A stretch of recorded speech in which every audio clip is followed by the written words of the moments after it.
Family Guy has been on the air for over 25 years now. 25 years. There are currently 24 seasons, over 447 episodes, and across every single one of those episodes, there are literally thousands of Easter eggs, hidden references, background gags, deleted scenes, and production facts that most people have never noticed. Some of these are blink and you miss it details that the animators hid in the background, just for fun. Some are deep-cut callbacks to episodes that aired over 2 decades ago, and some are genuinely insane behind-the-scenes stories that will completely change the way you look at this show. So tonight, we are going to go through over 1,000 of them. Yeah, you heard that right. Over 1,000. Get comfortable, grab a blanket. This is going to take a while. And honestly, that is kind of the point. Whether you are here to learn every single hidden detail in Family Guy history, or you just need something chill to fall asleep to, I got you. We are going to be here for a long time. But before we dive into the actual Easter eggs, I think we need to start with something that a lot of people do not actually know, and that is the fact that Family Guy almost never existed. Not once, but twice. And the story of how it came to be is honestly one of the wildest origin stories in all of television. So let us go all the way back to 1995. A kid named Seth MacFarlane is a student at the Rhode Island School of Design, which everyone just calls RISD. He is majoring in animation, and at this point in his life, his dream is actually to work for Disney. Not to create his own show. He wanted to be a Disney animator. And that makes sense if you think about the time period, because Disney was having this massive renaissance in the late 80s and early 90s with movies like The Little Mermaid, Beauty and the Beast, Aladdin, The Lion King. That was the golden era of Disney animation, and MacFarlane wanted to be a part of it. But then something changed his mind. He saw The Simpsons, and seeing The Simpsons basically flipped a switch in his brain where he realised that you could do animation for an adult audience. You could be edgy, you could be funny in a way that was not meant for kids, and you could do it on television. That was the moment that shifted everything for him.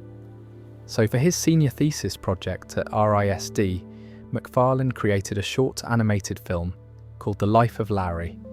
And if you have never seen it or heard of it, this is basically the prototype of Family Guy. The short features a middle-aged guy named Larry Cummings who lives with his wife. And here is the thing, his wife's name is Lois, same name. He has an overweight son named Milt, who looks a lot like Chris. And he has a talking dog named Steve, who is basically Brian. The whole thing even has cutaway gags, which is wild because that format would later become the defining feature of Family Guy. So this was not just a random student film. This was Family Guy in its earliest form. Now here is where it gets interesting. MacFarlane's professor at RISD saw The Life of Larry and thought it was good enough to submit to Hanna-Barbera, the legendary animation studio behind the Flintstones, Scooby-Doo, and a bunch of other classic cartoons. The head of development at Hanna-Barbera, a woman named Ellen Cockrell, watched it and was impressed enough to meet MacFarlane during a senior screening event at RISD. She offered him a development position, and just like that, MacFarlane went from being a college student to working at one of the most famous animation studios in the world. At Hanna-Barbera, MacFarlane worked on shows like Johnny Bravo, Cow and Chicken, and Dexter's Laboratory. He was a writer and storyboard artist, and he later said that the experience was incredibly valuable from a writing standpoint. He also did some freelance work for Disney, writing for a show called Jungle Cubs, and for Nelvana, where he wrote for an Ace Ventura cartoon. But the whole time, he was still thinking about Larry and that talking dog. In 1997, MacFarlane created a follow-up short called Larry and Steve. This one aired on Cartoon Network as part of their What a Cartoon show. And this sequel is where things start getting really interesting for Family Guy fans, because the connections are everywhere. Larry is still there. Steve the dog is still there. But now there is also an airplane pilot character whose voice and chin look almost exactly like Quagmire. And at one point, in the short, Larry mentions visiting a store called Stewie's. Like, come on, that is clearly a nod to what would eventually become Stewie. MacFarlane was already planting seeds for characters that would not officially exist for another 2 years. Executives at Fox saw both of these Larry shorts, and they were interested.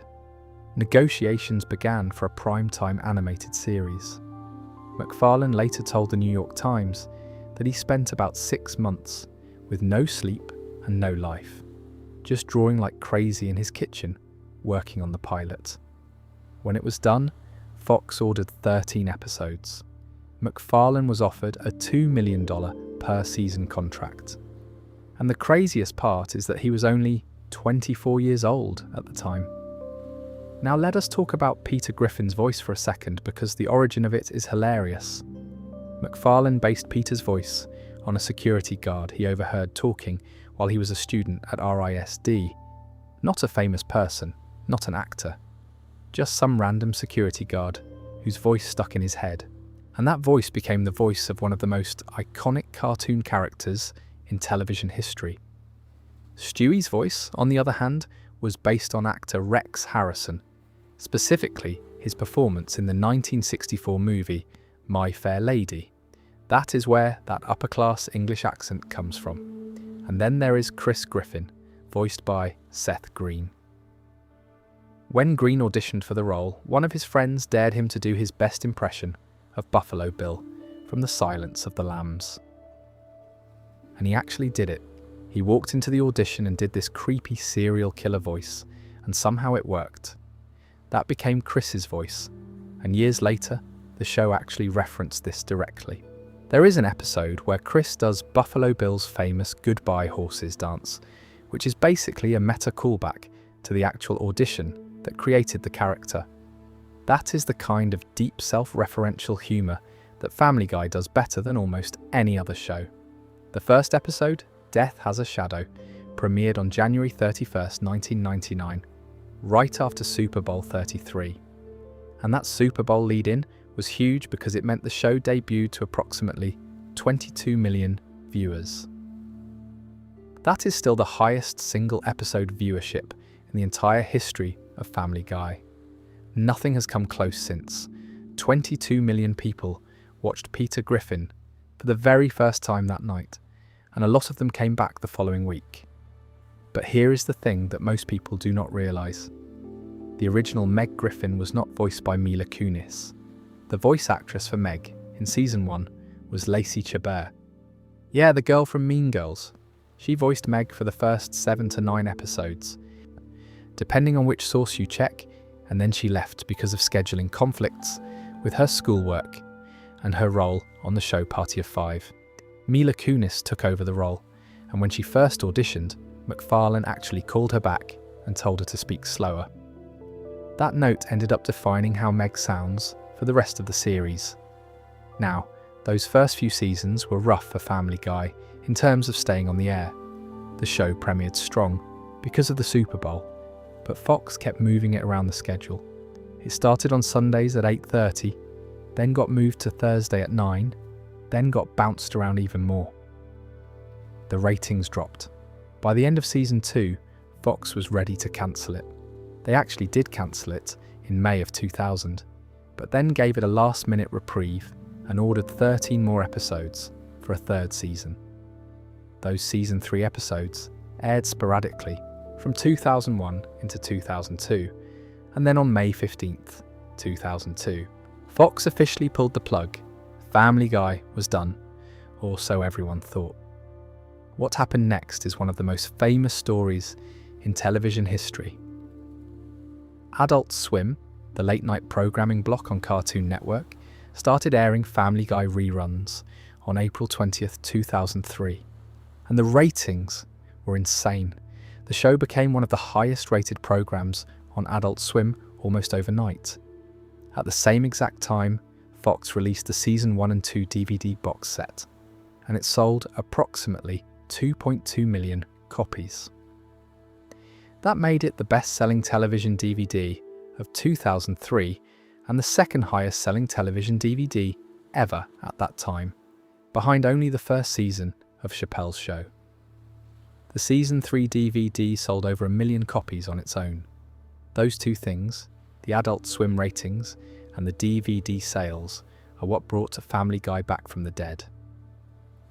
On May 20th, 2004, Fox ordered 35 new episodes. The show returned on May 1st, 2005 with Season 4. And this is genuinely historic because Family Guy is widely considered to be the first television series ever revived primarily because of DVD sales. That had never happened before. The show literally came back from cancellation because enough people bought the DVDs. If you owned those Season 1 and 2 DVDs, congratulations. You personally helped bring this show back. But the wildest production fact about Family Guy, and honestly, one of the wildest facts in all of entertainment, is the story of Seth MacFarlane and September 11th.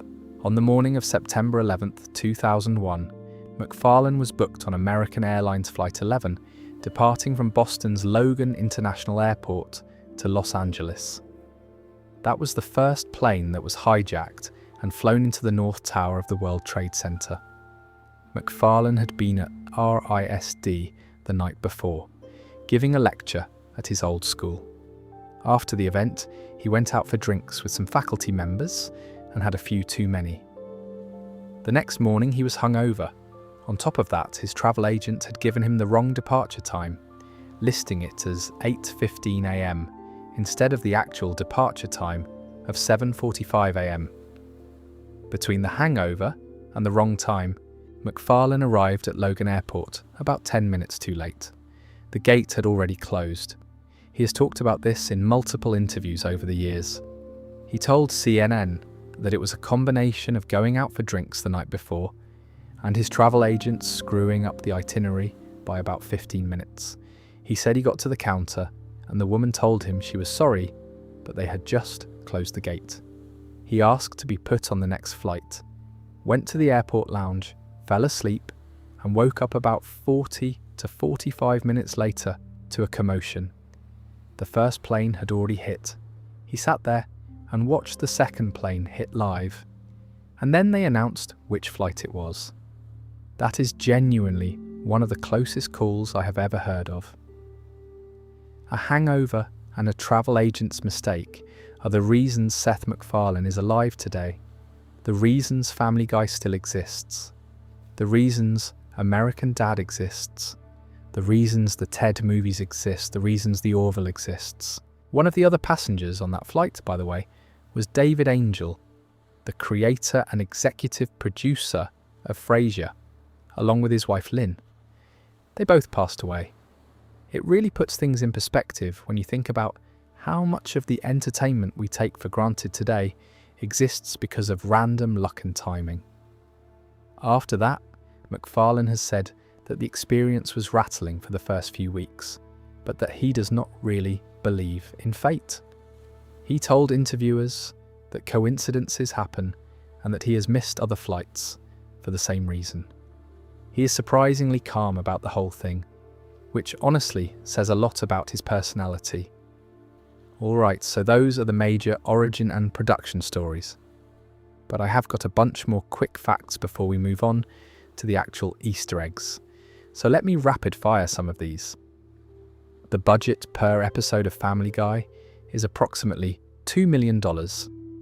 That has been the reported figure since around 2009.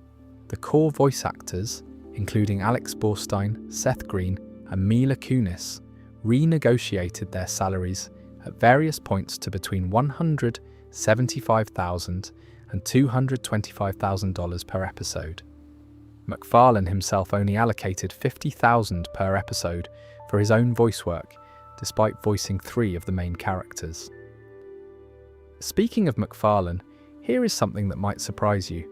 He has not actually written a script for Family Guy since 2010. He revealed this during a Reddit AMA in September of 2017. Since then, he has focused entirely on voice acting and executive production for the show. So the next time you see a joke in Family Guy that you either love or hate, just know that Seth MacFarlane probably did not write it. He just voiced it. the show transitioned to high-definition widescreen in Season 9. The first episode in HD and 16:9 format was And Then There Were Fewer, which was the Season 9 premiere. Before that, Seasons 1 through 8 were all in standard definition, 4:3 format, and the animation software changed too. In Season 8, the production moved to Toon Boom Harmony, which gave the show crisper lines, brighter colours, and smoother character animation. If you go back and watch an episode from Season 2, and then immediately watch one from Season 10, the difference is honestly pretty dramatic. The animation for Family Guy was originally outsourced to a company called Film Roman, but the production eventually moved in-house. International studios like Sunwoo Entertainment also handled some of the animation work, which is standard practice in the television animation industry. Family Guy made history in 2009 when it became the first animated series to be nominated for the Primetime Emmy Award for Outstanding Comedy Series since The Flintstones back in 1961. That is a gap of 48 years. It did not win, but just the nomination was a huge deal for animated shows. Walter Murphy has been the show's primary composer for every single season, and the musical approach is genuinely unique. They use a full orchestra, treating the dysfunctional family sitcom with sincere cinematic musical arrangements. Big band, swing, traditional Broadway aesthetics. The music is purposely too grand for what is happening on screen, and that contrast is a big part of what makes the show funny. The show's theme song, It Seems Today, that all you see is violence in movies and sex on TV, was composed by Walter Murphy with lyrics by Seth MacFarlane. It is performed by the main voice cast and has remained functionally unchanged throughout the entire series run. They updated the visuals when the show went widescreen, but the song itself is the same. Alright, now that we have covered the origin story and the big production facts, it is time to actually get into the Easter eggs. And trust me, there are a lot of them. We're going to start with the hidden background gags, the blink and you miss it details that the animators and writers slip into episodes, knowing that only the most dedicated fans will ever catch them. One of the best things about Family Guy is that the show rewards people who pay attention. Like, really pay attention. The animators and writers have been hiding jokes in the backgrounds of episodes for over 2 decades, and some of these are so subtle that even hardcore fans have missed them. So let us start with some of the best ones. In the episode Model Misbehavior, the Griffin family wins a boat race, and their story ends up in the newspaper. Now, most people just see the headline about the Griffins and move on. But if you actually pause the screen and look at the rest of the newspaper, there is a secondary headline that reads DVDs paused for headline joke, millions disappointed. Think about that for a second. The writers knew that people would be pausing their DVDs to read the small print in the newspaper, so they put a joke specifically for those people that makes fun of them for doing exactly what they're doing. That is some next level meta humor right there. And honestly, it is also kind of a nod to American Dad, which did newspaper headline jokes constantly in its early seasons. Both shows come from Seth MacFarlane, so it makes sense that they would share that kind of humour. Here is another one that is genuinely creepy in the best way. In one of the early episodes, there is a scene where Stewie is playing with building blocks, right before the opening theme song plays. If you look closely at the blocks, they spell out the word red rum. If you do not get that reference, it is from The Shining, the Stephen King novel and Stanley Kubrick movie. In the movie, the young psychic kid Danny keeps saying red rum over and over, which is murder spelled backwards. And the fact that it is Stewie, a literally homicidal infant who has spent entire episodes trying to kill his own mother, playing with blocks that spell murder backwards, is just perfect. It is exactly the kind of dark humour that makes this show work. The best part is that most people never even notice it because the blocks are only on screen for a few seconds before the theme song starts. In the episode where the Griffin family has a yard sale, there is a shot of Brian's table with all of his stuff laid out, And if you look carefully at the items, you can see the actual DVD cover of Stewie Griffin, The Untold Story. That was the show's straight-to-DVD movie that came out in 2005, which was later split into 3 broadcast episodes. So the show is literally selling its own merchandise at a fictional yard sale within its own universe. It is another one of those self-referential gags that Family Guy loves to do. Now let me tell you about the license plate joke, because this one is really clever. In the episode North by North Quahog, Peter stumbles into Mel Gibson's private suite and discovers a trailer for a planned sequel to The Passion of the Christ. The trailer is this goofy action movie parody with Jesus teaming up with Chris Tucker, and it goes by really fast. But if you pause at the right moment when Jesus is driving his car, his license plate reads WWID. That stands for What Would I Do?, which is obviously a spin on the famous What Would Jesus Do bracelets. The fact that Jesus himself has a license plate that says What Would I Do? Is such a perfect little detail. There is a cutaway in one episode where Peter is in some kind of Tron-inspired race sequence, and he takes off on his light cycle thing. Now most people are watching the action, but if you look at the wall behind him, right before he launches, there is a message written upside down that says, if you can read. This your TV is upside down. It is completely random, it has nothing to do with the scene, and there is absolutely no reason for it to be there. But that is exactly why it is funny. Someone on the animation team just decided to throw it in there as a little gift for anyone obsessive enough to pause and read upside down text on their screen. Let me talk about a character that most people do not even realise has a name. You know the guy who always shows up and calls Peter a big fat phony? He just pops up randomly across multiple episodes and yells about Peter being a phony. Well, the character does not technically have an official name in the show's dialogue, but the staff and fans have nicknamed him Holden Caulfield. And that name is not random. Holden Caulfield is the main character of The Catcher in the Rye by J.D. Salinger, and his whole thing in that book is calling everyone he meets a phony. He is this cynical teenager who hates fake people, and he uses the word phony constantly throughout the novel. So the Family Guy character who keeps calling Peter a phony, being nicknamed after the most famous phony caller in literary history, is a really smart little inside joke. Here is one from the episode Brian Does Hollywood. Near the end of the episode, there is a sequence at an adult film award show, and the famous adult film star Ron Jeremy is presenting the award for Best Original Score in an adult film. Now the nominees listed are Ron Jones, Walter Murphy, and John Williams. Ron Jones and Walter Murphy are the actual composers who scored Family Guy. They wrote the music for the show. And then John Williams, the man who composed the scores for Star Wars, Harry Potter, Jurassic Park, Indiana Jones, basically every iconic movie soundtrack of the last 50 years, is nominated alongside them for Best Score in a pornographic film.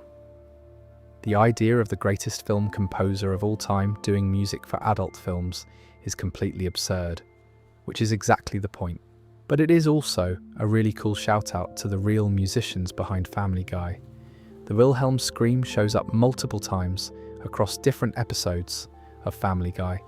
If you do not know what the Wilhelm scream is, it is this classic stock sound effect that has been used in movies since the 1950s.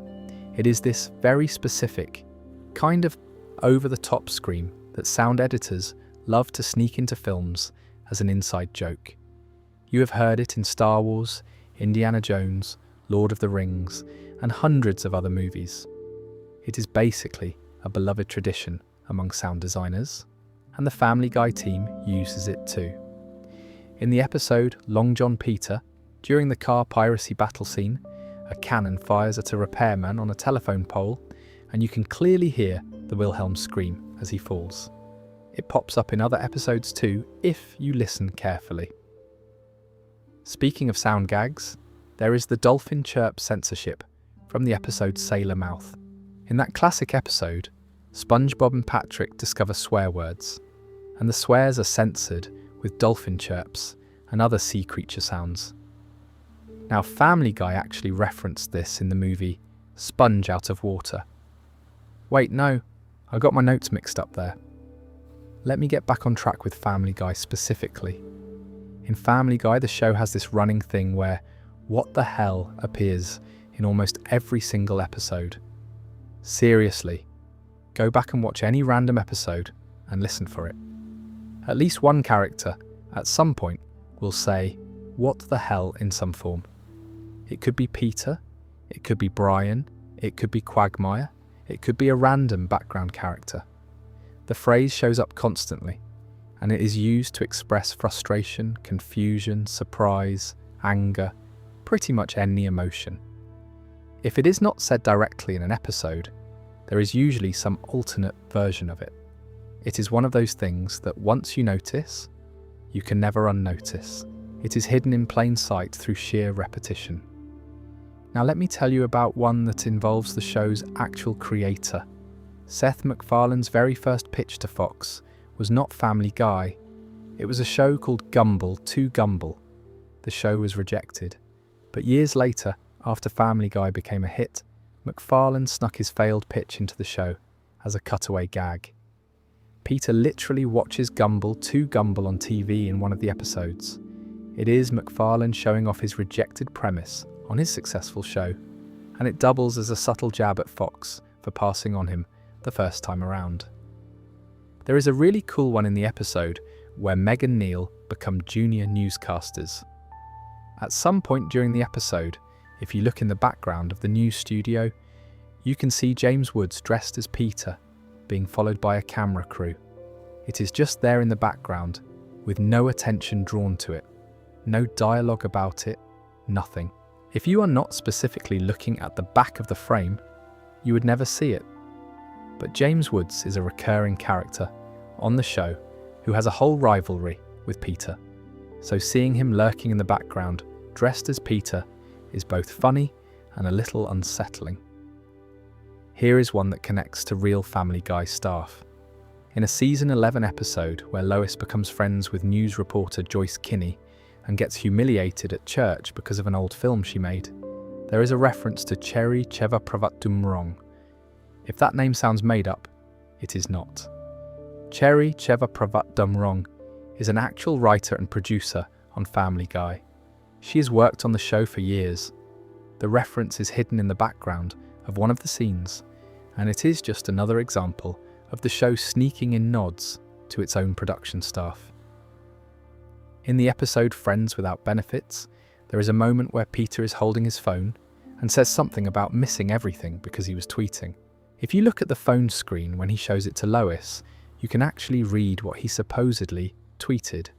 It is a tiny detail that you would only catch if you pause the screen at the exact right moment. The show also loves to reference its own existence within the show. There are episodes where characters acknowledge that they are on television, where they reference the show being cancelled, where they talk about Fox as a network. In one episode, someone flips through a TV guide and you can see Family Guy listed as one of the shows on the schedule. In another, Stewie Griffin. The untold story shows up as an actual product that exists within the Family Guy universe. The show constantly breaks its own fourth wall, and the background details are often where those breaks happen. Now, one of my favourite hidden details involves the time travel episode, where Mort Goldman accidentally ends up in Stewie's time machine. At the end of the episode, there are German scientists, and one of them mentions that they are working on a project involving 100 red balloons. Then one of the balloons pops. If you count, that leaves 99 red balloons. And that, of course, is a reference to the song 99 Luftballons by Nena. The famous German new wave hit from 1983 about 99 red balloons floating into the sky and being mistaken for a threat, leading to an accidental war. The fact that they set up this joke with 100 balloons, pop one, and trust the audience to make the connection to a German pop song is genuinely brilliant. And it is the kind of joke that probably flew over the heads of most viewers when it first aired. Another background detail that a lot of people miss is in the episode where the Griffins visit a 50s-style diner. All of the waitstaff are designed to look like icons from that decade. There is a waitress who looks like Marilyn Monroe, one who looks like Elvis, and then there is James Dean. But here is the dark joke. James Dean is depicted as a mangled version of himself, like an after-the-accident version. James Dean died in a car crash in 1955 at the age of 24. So showing him as a damaged version working in a 50s nostalgia diner is incredibly dark, but also very on brand for Family Guy. There is also a running detail across the show involving Peter's obsession with the song Surfin' Bird by the Trashmen. This becomes a whole plot point in one episode, but there is also a great Easter egg connected to it. When Brian and Stewie finally destroy Peter's Surfin' Bird record, they do it in a very specific way. They take it outside, put it on the ground, and beat it with baseball bats, while rap music plays in the background. If that scene looks familiar, it is because it is a shot-for-shot recreation of the scene in the movie Office Space, where the characters destroy a malfunctioning printer in exactly the same way. Same framing, same energy, same baseball bats. It is one of the better movie parodies the show has done because it is not just a reference, it is a reference hidden inside another storyline. In one episode, during a scene at a record store, you can spot an ABBA record in the background along with a Pink Floyd poster on the wall. These are not plot relevant at all. They are just there because someone on the art team decided to fill the background with recognizable music references. Let me also mention the Simpsons crossover episode, The Simpsons Guy, from season 13. This was a 44-minute event that aired on September 28th, 2014, and it is absolutely packed with Easter eggs. During the big fight between Peter and Homer at the end, which mirrors Peter's recurring battles with the giant chicken, Homer picks up Emmy Awards and throws them at Peter. Peter cannot throw any back, because at that point in the show's history, Family Guy had not won an Emmy for Outstanding Comedy Series. The Simpsons had. So the fact that Homer is literally weaponizing his Emmys against Peter, who has none, is a perfect meta-joke about the real-world rivalry between the two shows. During that same crossover episode, Roger from American Dad shows up briefly and then immediately leaves. This was a reference to the fact that American Dad had recently been moved off of Fox to TBS, so Roger popping in and leaving Fox was a joke about his show literally leaving the network. The attention to detail in these crossover moments is really impressive when you break them down. And there is one more thing about background details that I want to mention before we move on. In various episodes, you can spot a bar scene where some very unexpected characters are just casually hanging out as patrons.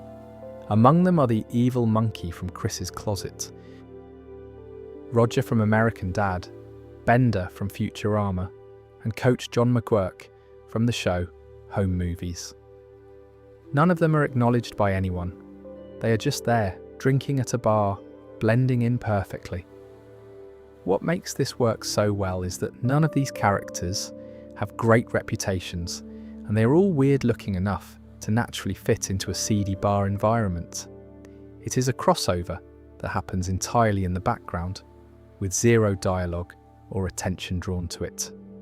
All right, so that covers a lot of the hidden background gags.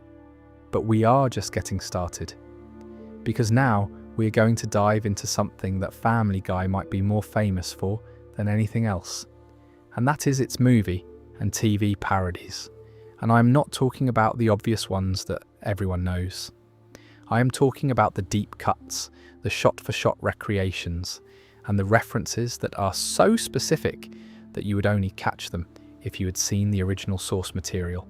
Let us start with the biggest parody Family Guy has ever done, the Star Wars trilogy. Between seasons 6, 8 and 9, Family Guy produced 3-hour-long episodes that are shot-for-shot parodies of the original Star Wars films. They are called Blue Harvest, Something Something Something Dark Side, and It's a Trap, and the amount of hidden details in these 3 episodes alone could fill an entire video. So let me walk you through some of the best ones. First, the title Blue Harvest. Most people just think it is a random name, but it is actually a deep-cut Star Wars reference that even a lot of Star Wars fans do not know about. Blue Harvest was the actual working title used during the production of Return of the Jedi. When the movie was being filmed, Lucasfilm was paranoid about plot details leaking because they had some very large outdoor sets that were visible to the public. So they came up with a fake movie title, Blue Harvest, and even created fake promotional materials for it. The crew wore Blue Harvest hats and shirts. The cover story was that it was a horror film with the tagline, "Horror Beyond Imagination."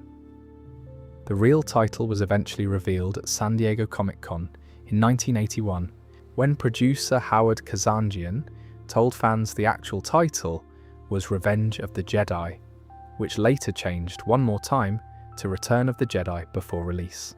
So Family Guy naming their first Star Wars parody Blue Harvest is a reference to a behind-the-scenes detail that only dedicated Star Wars historians would know. The second film in the trilogy is called Something Something Something Dark Side, and that title also has a specific origin. It comes from a cutaway gag in the Season 8 episode Barely Legal, where Emperor Palpatine is trying to write Star Wars dialogue and says he has figured out the formula for it. The joke is that you just say something, something, something, and then add dark side. So the title of the second Star Wars parody is referencing a throwaway joke from a completely different Family Guy episode. It is a reference to their own reference. The third film, It's a Trap, is the most straightforward title since it is just Admiral Akbar's famous line from Return of the Jedi, but even this one went through some changes during development. One working title was Episode 6, The Great Muppet Caper, which was a joke about the Ewoks in the original film being essentially Muppet-like creatures, and in an ad on the DVD version of Something Something Something Dark Side. The upcoming third film was referred to as We Have a Bad Feeling About This, which is another famous repeated line from throughout the Star Wars franchise. The casting choices in the Star Wars episodes are all jokes in themselves. Peter is Han Solo, Chris is Luke Skywalker, Lois is Princess Leia, Stewie is Darth Vader, Brian is Chewbacca, Cleveland is R2-D2, Quagmire is C-3PO, and Herbert, the creepy old neighbour who is always pursuing Chris, plays Obi-Wan Kenobi, which gives a very uncomfortable subtext to all of the Obi-Wan and Luke mentorship scenes. That casting alone is an Easter egg because it plays on the existing character dynamics of Family Guy and maps them onto Star Wars in ways that create entirely new jokes just from the character matchups. At the end of It's a Trap, there is a brilliant meta moment. Chris, who is voiced by Seth Green, says he is not that big a fan of Seth MacFarlane. Lois and Meg both agree with him. But then Peter, Stewie and Brian, all 3 of whom are voiced by MacFarlane, immediately dispute this. They then start complaining about MacFarlane's work on Family Guy, and Peter says he hopes people will remember the laughter. This whole exchange is the cast essentially arguing about their own creator through their characters, and it is one of the most self-aware moments in the entire show. There is also a running joke throughout the Star Wars episodes where Peter, as Han Solo, keeps making references to Robot Chicken.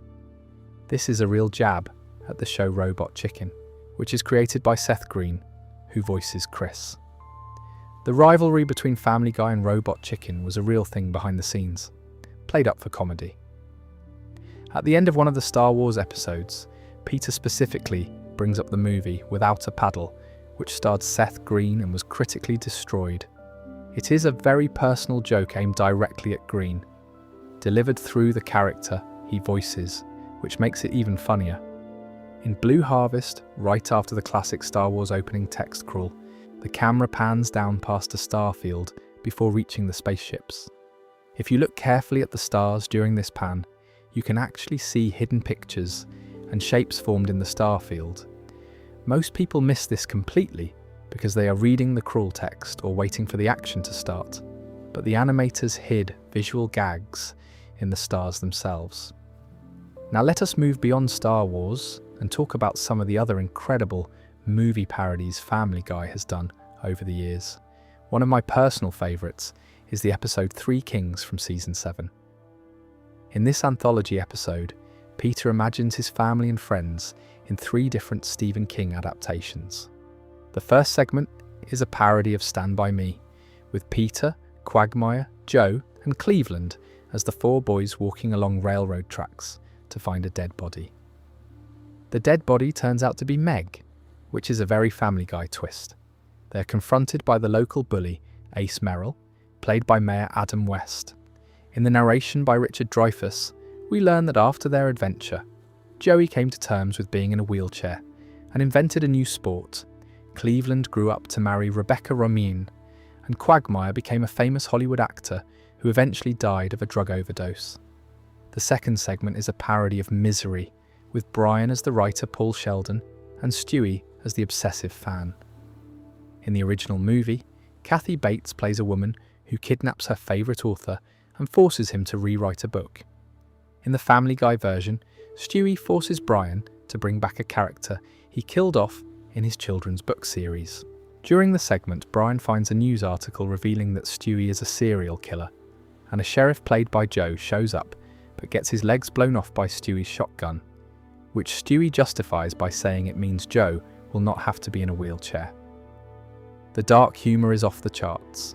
The third segment is a parody of The Shawshank Redemption, with Peter as Andy Dufresne and Cleveland as Red. Peter asks Cleveland for a rock hammer so he can tunnel out of prison and also make Star Wars figurines out of rocks. The corrupt warden is played by Carter Pewterschmidt, Lois's father. The episode faithfully recreates iconic scenes from the original film while inserting Family Guy-style absurdity into every moment. Season 16 has another anthology episode called 3 Directors, where Peter gets fired from the brewery in the styles of 3 famous directors. One segment is clearly a Quentin Tarantino parody, with stylized violence, sword fights, and a horde of Trisha Takanawas that Peter has to fight through before slicing the main villain in half. Another is a Wes Anderson-style segment, with narration by Stewie, quirky symmetrical framing, and Peter dying at age 43 from chasing a Pokemon across the street. And the third is a Michael Bay segment, with explosions, transformers, and a muscular version of Peter saving the world by throwing beer kegs. Each segment perfectly captures the visual style of the director being parodied. There are also tons of individual movie references scattered throughout regular episodes. In one episode, Brian and Stewie destroy Peter's Surfin' Bird record by beating it with baseball bats, while rap music plays, which I mentioned earlier is a direct recreation of the printer destruction scene from Office Space.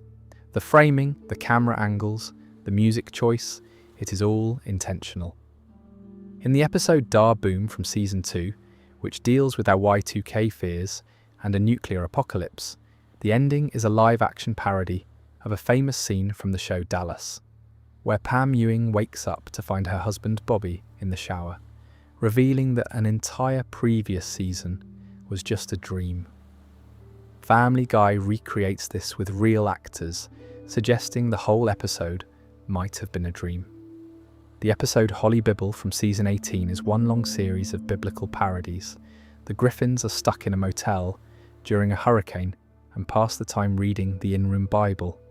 Each story is retold Family Guy style. Adam and Eve get kicked out of paradise and sent to Jacksonville, Florida. Noah steals wood from his neighbour's house to build the ark and tries to leave out spiders and snakes. Jesus has his Last Supper interrupted by a nearby table singing Happy Birthday. The episode takes every famous biblical story and finds the most absurd comedic angle possible.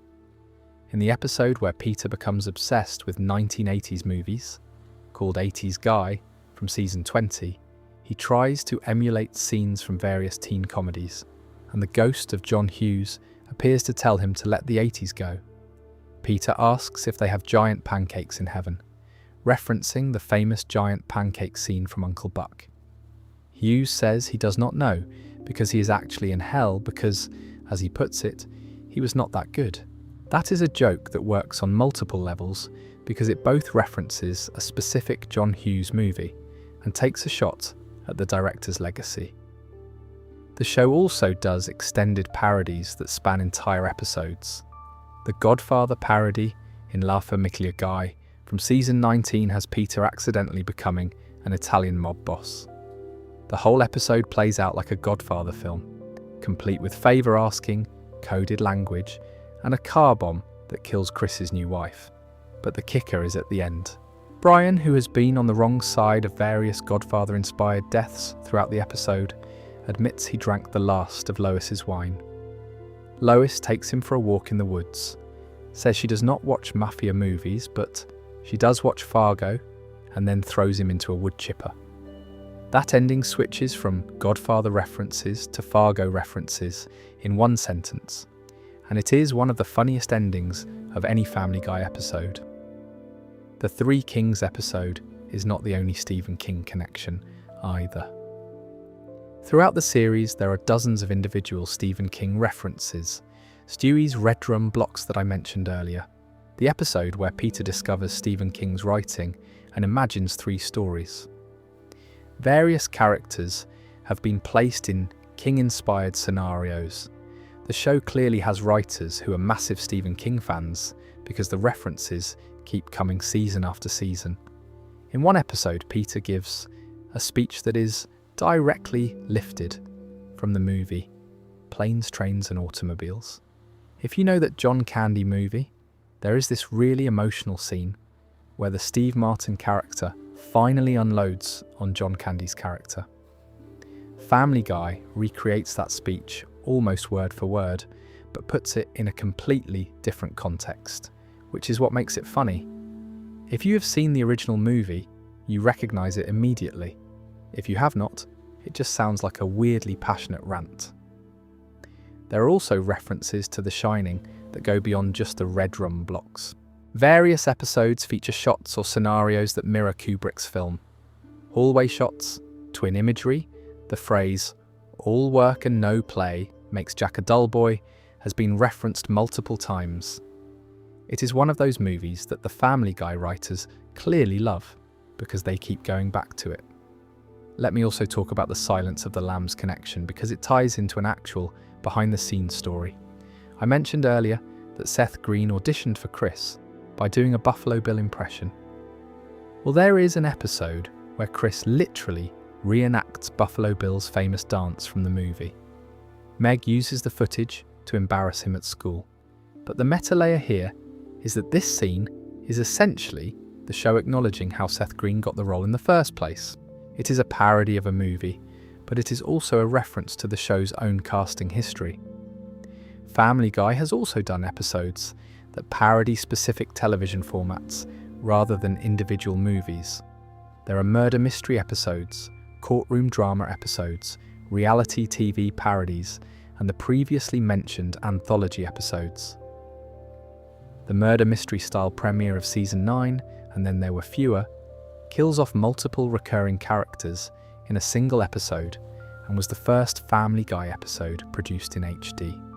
It was treated as a major event, and it established that the show was willing to make permanent changes to its universe.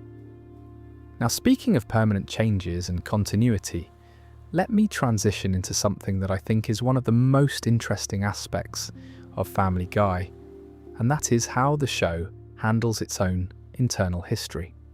Because for a show that is mostly episodic and relies on a floating timeline where characters rarely age, Family Guy actually has a surprising amount of continuity, and some of the best Easter eggs in the entire series are callbacks to previous episodes that only long-time viewers would ever catch. Let us talk about Brian Griffin's death, because this is one of the most controversial moments in the entire history of the show, and it connects to a bunch of Easter eggs and behind-the-scenes facts. In the season 12 episode, Life of Brian, Brian is struck by a car and killed. Just like that. One of the 6 main characters of the show, a character who had been there since the very first episode, was just gone. And the fan reaction was absolutely nuclear. People were furious, social media exploded, petitions were created demanding that Brian be brought back. It became one of the biggest entertainment stories of that week. The show replaced Brian with a new dog named Vinny for a couple of episodes, and nobody was happy about it. But then, just 2 episodes later in Christmas Guy, Stewie uses time travel to go back and prevent Brian's death, bringing him back to life. The whole thing was planned from the beginning as a temporary storyline, but the backlash was so intense that it became a major cultural moment. To this day, Life of Brian remains one of the lowest rated episodes on IMDb, not because it is poorly made, but because fans were so angry about Brian dying that they review bombed it. The episode sits alongside You Can't Handle the Booth, which has around a 4.2 rating, as one of the lowest rated in the entire series. Now, speaking of Stewie, there is a really cool fact from the milestone 300th episode in season 16. In this episode, Stewie visits a therapist, and during their conversation, he admits that his English accent is a psychological facade. It is not real. Even within the show's own fiction, Stewie's accent is something he created as a defense mechanism. This was a huge character revelation, because Stewie's voice is one of the most recognizable things about the show, and learning that even the character himself knows it is fake adds this whole new layer to everything he has ever said. Let me talk about Mayor Adam West for a minute, because his story is genuinely touching. The character of Mayor Adam West was voiced by the real Adam West, the actor who played Batman in the 1960s television series. West joined Family Guy in season 2 and played this absolutely absurd version of himself who happened to be the mayor of Quahog. The character was eccentric, delusional, and one of the funniest recurring characters on the show. West voiced the character through season 17, appearing in hundreds of episodes. On June 9th, 2017, Adam West passed away at the age of 88 from leukemia. The show had to figure out how to handle the loss of both the actor and the character, and they chose to write Mayor Adam West out of the show. In later seasons, the character was replaced by a new mayor named Wild West, voiced by Sam Elliott, who brings a completely different energy to the role. The transition was handled respectfully, and it is one of those rare moments where a real-world event directly impacted the Family Guy universe in a permanent way. Another casting change that a lot of people know about but do not know the full story behind is the Cleveland Brown recasting. Cleveland was originally voiced by Mike Henry, a white actor, for the first 19 seasons of the show. Henry voiced Cleveland for over 300 episodes, but on June 26, 2020, Henry made a public statement that he was stepping down from the role, saying that persons of colour should play characters of colour. He was replaced by Arif Zahir, who was announced as the new voice of Cleveland on September 25th, 2020. Zahir took over, beginning with season 20.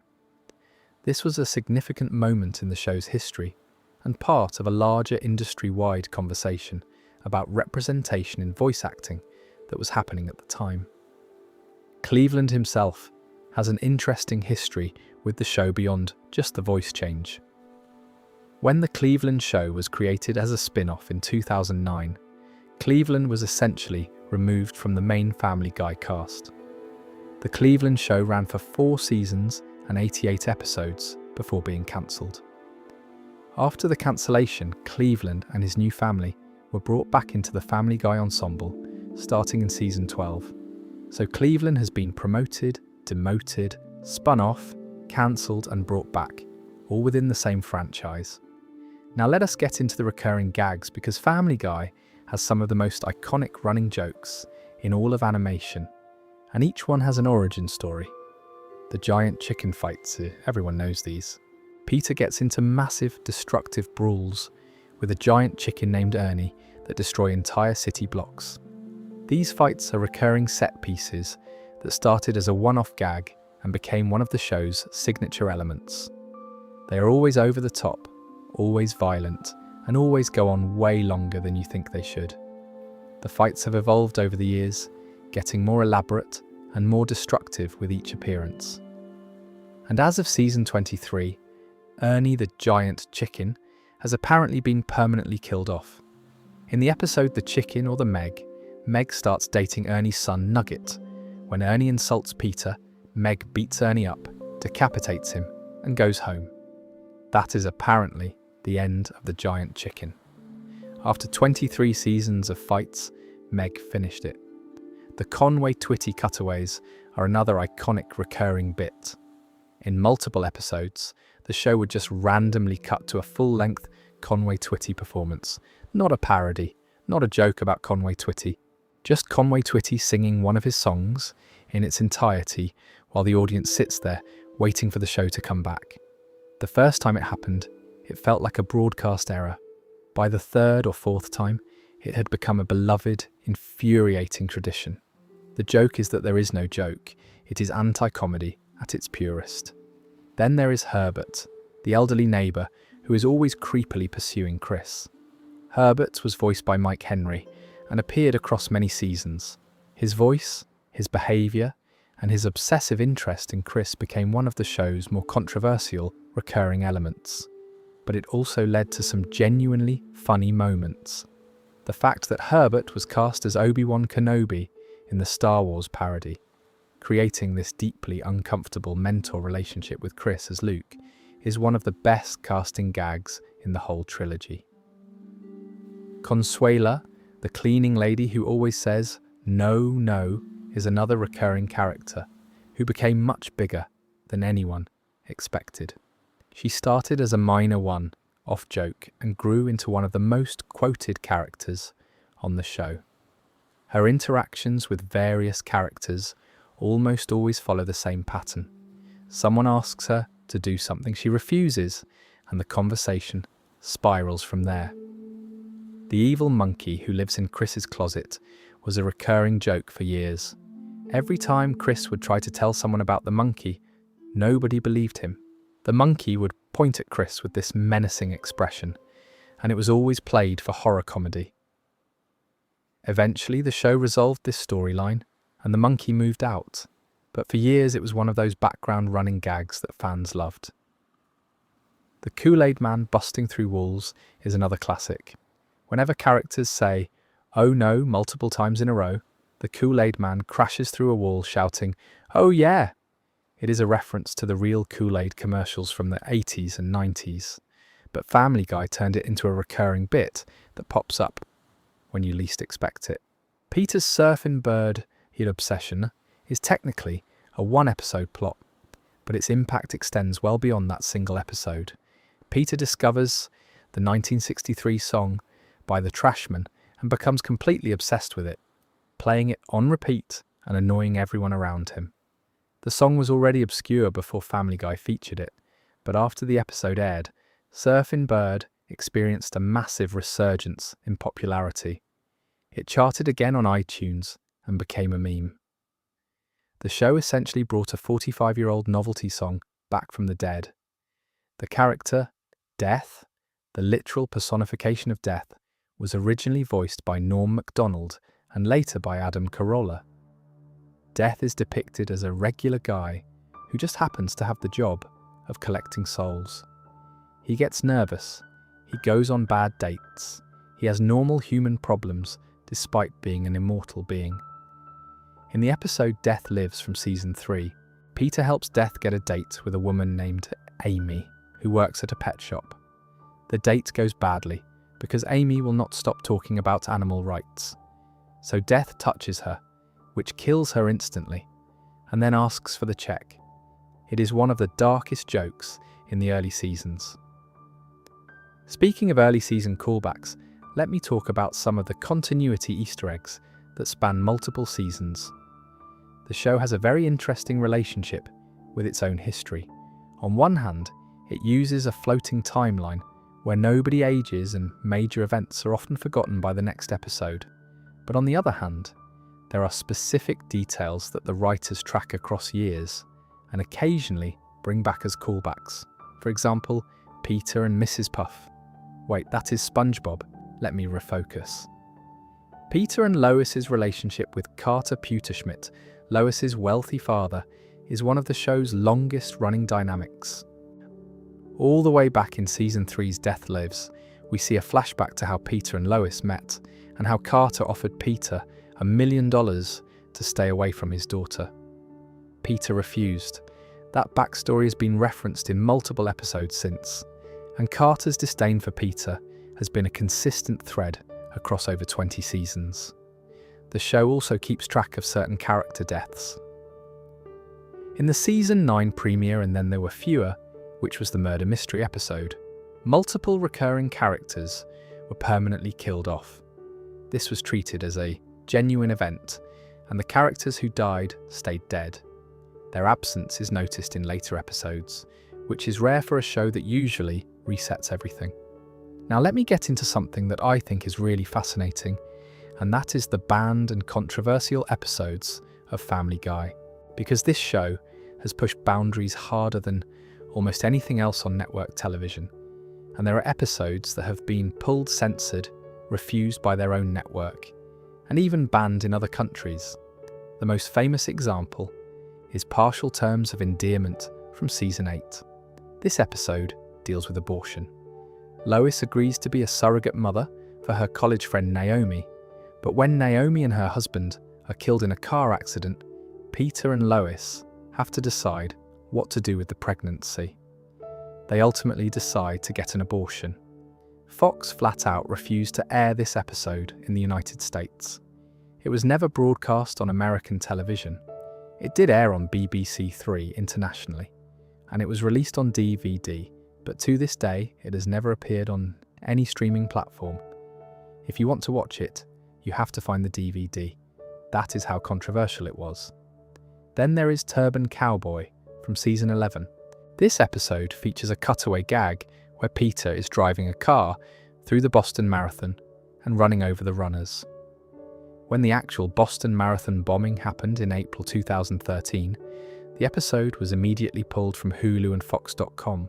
The timing was purely coincidental. The episode had aired before the bombing, but the imagery was close enough that the network felt it had to be removed. Some edited versions of the episode have shown up in reruns, but the original cut was pulled from streaming entirely. When You Wish Upon a Weinstein has one of the strangest release histories of any episode. It was produced for Season 3, but Fox refused to air it because of concerns about the content. It features Peter trying to find a Jewish person to manage his money, and the title is a parody of When You Wish Upon a Star. Bourne Company, the company that owns the copyright to that Disney song, actually filed a lawsuit against the show over the parody song I Need a Jew, claiming it infringed on their copyright. The episode eventually aired on Adult Swim on November 9th, 2003, and then finally on Fox over a year later, on December 10th, 2004. It was also reportedly banned in Canada by a Teletoon, so this single episode was refused by its own network, sued over a song, banned in another country, and took years to actually reach American audiences. There is also the unaired rough pilot of Family Guy, which was considered lost media for years. A rough version of the original pilot episode existed, but was never officially released or leaked. That changed in 2025, when the pilot finally surfaced. For over 25 years, this was one of those things that people knew existed, but could not actually see. The Parents Television Council, which is a conservative media watchdog group, basically made a hobby out of going after Family Guy. They named it Worst TV Show of the Week on at least 40 separate occasions. They filed FCC complaints against the show targeting humour about race, religion, domestic violence, and sexual content. They called the show a corrupting influence on American culture. And honestly, I think Seth MacFarlane probably took that as a compliment. During the 2007 to 2008 Writers Guild of America strike, something happened that MacFarlane was publicly furious about. Fox aired 3 incomplete Family Guy episodes without MacFarlane's final approval or voice mixing. He went on record saying that this damaged his relationship with the network. Those episodes went out without being properly finished, which is something that you would think a network would never do, but Fox did it anyway because they needed content to fill their schedule during the strike. Let me tell you one more controversy fact before we move on. During the COVID-19 pandemic, the Family Guy production team actually created a 3-minute educational PSA short featuring Peter, Stewie, and Brian explaining the science behind the vaccine. It was a genuine public health effort, using the show's characters to reach an audience that might not otherwise engage with medical information. They also launched an official in-character podcast featuring Brian and Stewie during the lockdowns, where the characters discussed life in self-isolation. Both of these are examples of the show using its cultural influence for something beyond entertainment. All right, I have been going for a while now, and if you are still awake, I appreciate you. If you are falling asleep, that is totally fine too. That is kind of the point. But we have got a lot more to cover, so let us keep rolling. Next up, let us talk about the road to episodes, because these are some of the best episodes Family Guy has ever produced, and they are loaded with Easter eggs. For those who do not know, the road to episodes are a series of special episodes that typically feature Brian and Stewie going on some kind of adventure together. They are usually the most ambitious episodes of any given season, with bigger budgets, original songs, and more elaborate storytelling than the typical Family Guy episode. The name itself is a reference to the classic road to movies from the 1940s and 1950s that starred Bob Hope, Bing Crosby, and Dorothy Lamour. Those old movies had titles like Road to Morocco, Road to Bali, and Road to Utopia, and they were adventure comedies where the two leads would travel to exotic locations and get into trouble. Family Guy takes that same concept and applies it to Brian and Stewie. The most famous Road to episode is Road to the Multiverse from Season 8. This is the highest rated Family Guy episode on IMDb with a 9.1 out of 10 rating. In this episode, Stewie invents a remote control that allows him and Brian to hop between parallel universes. Each universe has a completely different animation style. There is a Disney-style universe with bright colours and musical numbers. There is a universe where dogs rule over humans and people are the pets. There is a robot chicken-style stop-motion universe. There is a universe drawn in the style of a political cartoon. There is even a live-action universe. Every single universe is packed with hidden details and references specific to the animation style being parodied. The Disney universe, for example, includes visual gags that spoof specific Disney movies. The amount of work that went into creating all of those different animation styles for a single episode is honestly staggering. Road to the North Pole is another standout. In this Christmas special, Brian and Stewie travel to the North Pole to confront Santa Claus. The episode won the Primetime Emmy Award for Outstanding Sound Mixing for a Comedy or Drama Series and Animation. That might seem like a technical award, but it is significant because it means the episode was recognised as being technically superior to live-action shows in the same category. The sound design in this episode is genuinely impressive, with detailed ambient sounds and musical cues that elevate the whole thing. Road to Germany features Brian and Stewie travelling back in time to World War II era Germany. And this is where the 99 red balloons joke that I mentioned earlier happens. When they encounter German scientists working on a project involving 100 red balloons and one pops, leaving 99, it is a reference to the 1983 Nena hit 99 Luftballons. But there are other references in this episode too. The episode deals with time travel paradoxes and has multiple jokes about the logistics of being in Nazi Germany while trying not to change history. In Road to Rhode Island, Brian discovers that his mother was stuffed and mounted on display. This becomes an emotional moment for the character and is one of the earliest examples of Family Guy using the road to format for genuine character development rather than just comedy. The episode balances humour with a surprisingly heartfelt story about Brian confronting his origins. Now let me shift gears and talk about the music of Family Guy, because the show's musical elements contain a ton of hidden details and Easter eggs that most people never think about. Walter Murphy has been the primary composer for every single season of Family Guy. He works alongside Ron Jones, who co-composed through season 12. The approach they take to the music is intentionally over the top. They use a full orchestra to score what is essentially a cartoon about a dumb dad in Rhode Island. Big band arrangements, swing jazz, Broadway-style musical numbers, all performed with complete sincerity. The joke is in the contrast between how grand the music sounds and how absurd the events on screen are.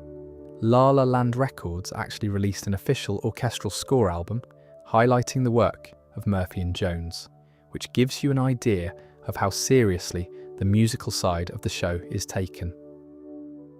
The theme song, "It Seems Today That All You See Is Violence in Movies and Sex on TV," was composed by Walter Murphy with lyrics by Seth MacFarlane and is performed by the main voice cast. It is designed to sound like a classic Broadway-style opening number, with Peter at the piano and the family joining in.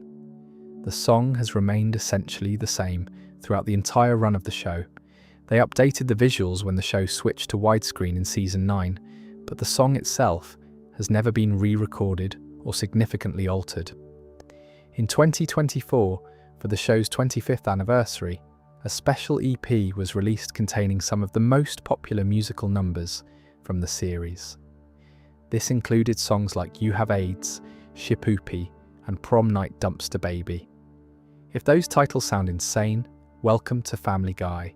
The fact that a show about a dysfunctional family in Rhode Island has enough original musical numbers to fill an anniversary EP tells you something about how important music is to the show's identity. The episode, PTV, from season 4, features one of the most famous musical numbers in the series, the FCC song. After the FCC starts censoring television, Peter sings an entire Broadway-style number about all the things the FCC will not allow on TV.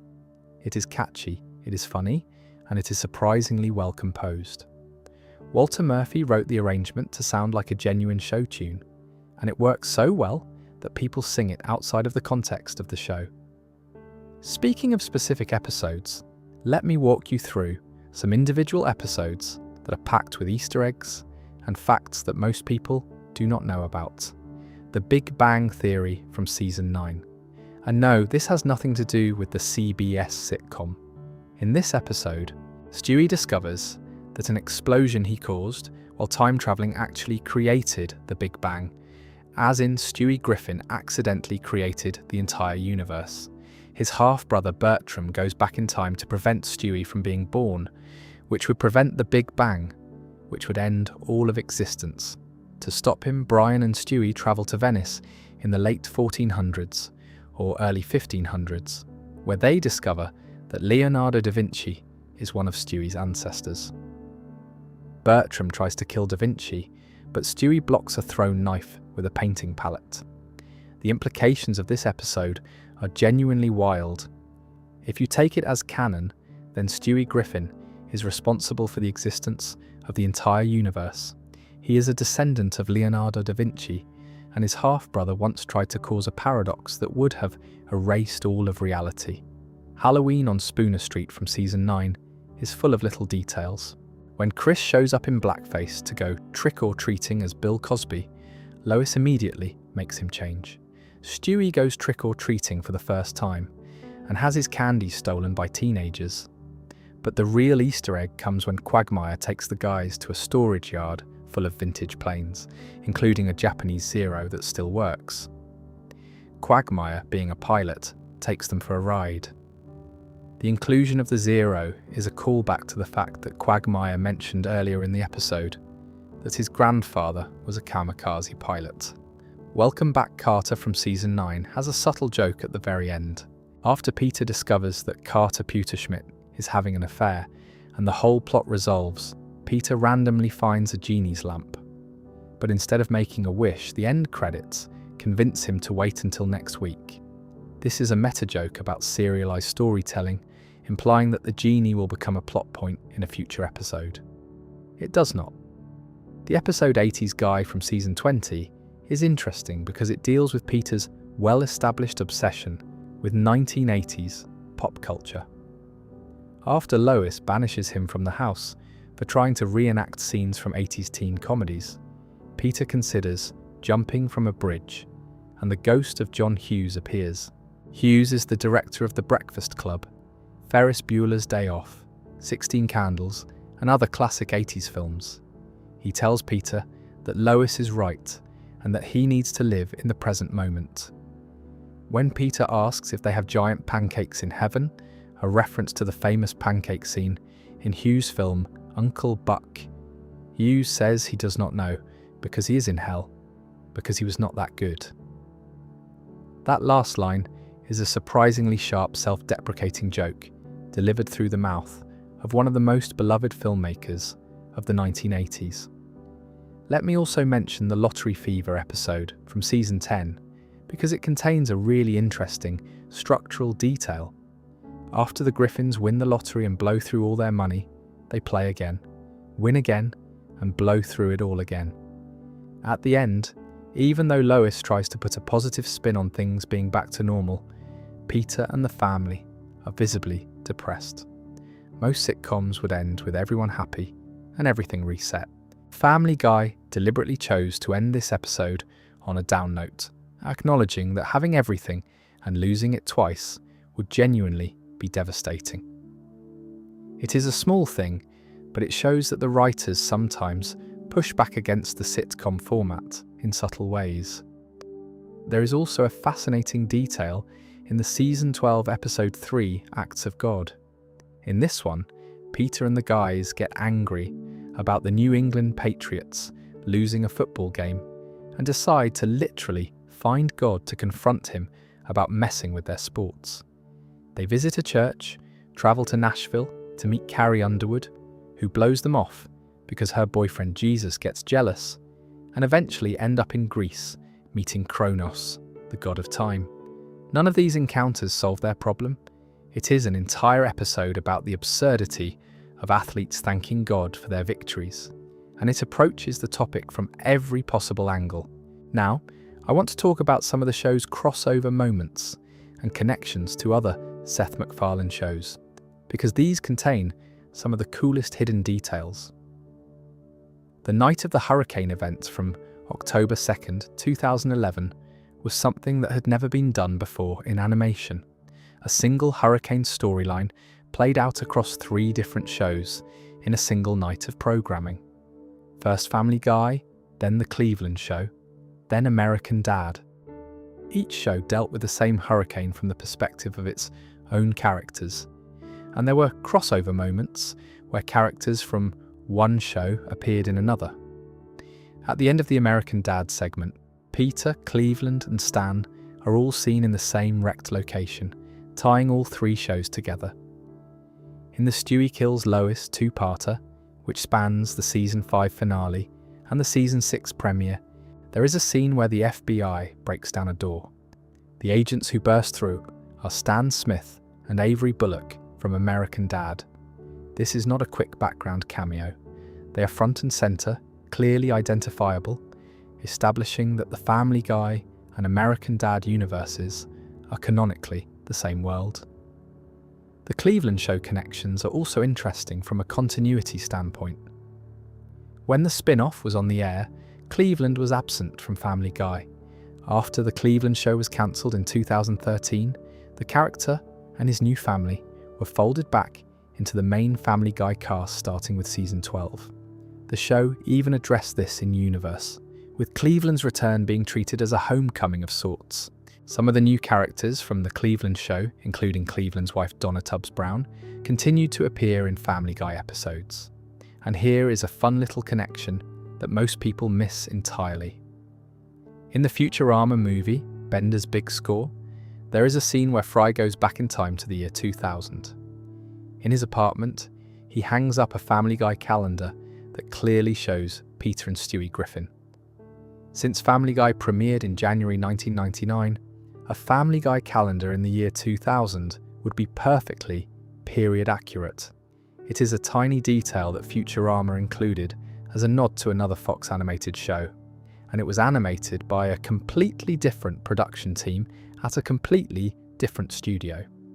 If you are still with me, we are about halfway through, and I promise the Easter eggs only get more interesting from here. Let me take a breath, and then we will dive into even more details. Alright, let us do something fun. I am going to walk through some specific seasons and point out Easter eggs and facts from individual episodes that you probably did not know about. We will start with the early seasons because those are the ones that established the foundation for everything that came after. Season 1 only had 7 episodes. 7. That is it. The whole first season was just 7 episodes because it was a mid-season replacement that premiered after the Super Bowl.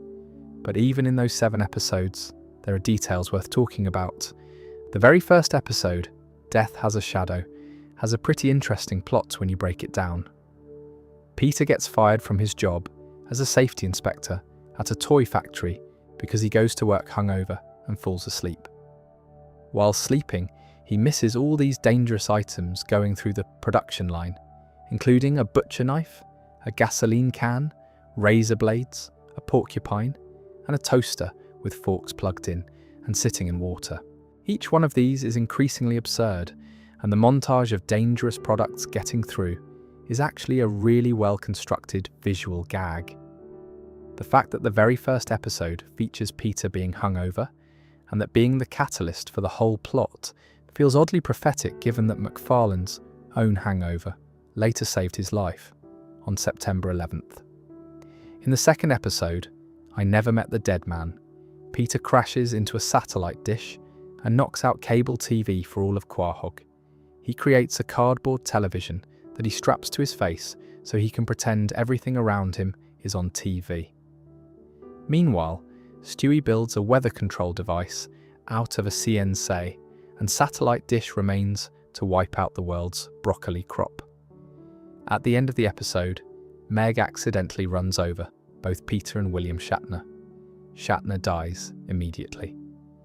Peter survives but ends up in a full-body cast in the hospital, where he cannot resist watching the TV that the nurse left on. It is a dark ending for a second episode, but it established early on that Family Guy was not afraid to kill guest characters or end episodes on unexpected notes. Season 2 is where things really start picking up. The episode Da Boom is a Y2K themed story where nuclear apocalypse hits at midnight on January 1st, 2000. The Griffins survive and travel to a Twinkie factory in Natick, Massachusetts, hoping the Twinkies survive the blast. Along the way, Stewie gets exposed to nuclear waste and mutates into an octopus creature who eventually starts laying eggs. Peter founds a town called New Quahog, mismanages it into chaos and gets kicked out. Meanwhile, Stewie's offspring hatch and start killing the citizens of New Quahog. The episode ends with a live-action parody of the famous Dallas shower scene, where Pam Ewing wakes up to find Bobby in the shower and the entire previous season is revealed to be a dream. Family Guy does the same thing, implying the whole episode was a dream, which is a very specific television parody that only people who watched Dallas in the 1980s would fully appreciate. Season 2 also introduces one of the show's most important dynamics. In the episode Brian in Love, we learn that Brian has romantic feelings for Lois. This becomes a recurring thread across multiple seasons, where Brian's attraction to his owner's wife creates this uncomfortable tension that the show mines for both comedy and occasional genuine emotion. Moving into Season 3, this is where Family Guy was really hitting its stride before the cancellation. The episode Death Lives from Season 3 is important because it establishes Peter and Lois's backstory. Through flashbacks guided by the character Death, we see how Peter and Lois first met, how Carter Pewterschmidt knocked Peter out and had him dropped from a plane into the ocean, how Peter was rescued by the Navy aircraft carrier where Quagmire served, and how he refused Carter's offer of $1 million to stay away from Lois. This backstory has been referenced in dozens of episodes since, and the specific details, the plane drop, the Navy rescue, the $1 million offer, these have all come back as callbacks in later seasons. And the Wiener Is from Season 3 contains one of the show's more controversial but memorable subplots. Peter discovers that Chris has a larger endowment than him and spirals into insecurity. Meanwhile, Meg tries out for the cheerleading squad, fails, and ends up as a flag girl, where she gets pelted with rancid meat. Lois's revenge plan involves having Quagmire traumatize the mean girls. It is an episode that probably could not get made today, but it showcases the kind of boundary-pushing humour that defined early Family Guy. Let me skip ahead to some later seasons because there are fantastic Easter eggs throughout the show's history. In Season 7, the episode Not All Dogs Go to Heaven has a subtle detail where Brian picks up a book by Richard Dawkins, the famous evolutionary biologist and outspoken atheist. Brian throughout the series is established as an atheist intellectual, so seeing him casually reading Dawkins is a character consistent detail that also functions as a world-building Easter egg. In the same episode, Brian notices that a movie must be touching because Robin Williams is wearing a beard in it, which is a reference to the common observation that Williams tended to grow a beard for his more serious dramatic roles as opposed to his comedic ones. The Season 8 episode, Brian and Stewie, is genuinely unlike any other episode of Family Guy. Subtitled as a format breaker, this episode features only Brian and Stewie, locked in a bank vault together, with absolutely no cutaway gags. Zero. None. For a show that is defined by its cutaway gag format, producing an episode with none was a massive creative risk. The episode aired commercial-free on May 2nd, 2010, and it was widely praised by critics.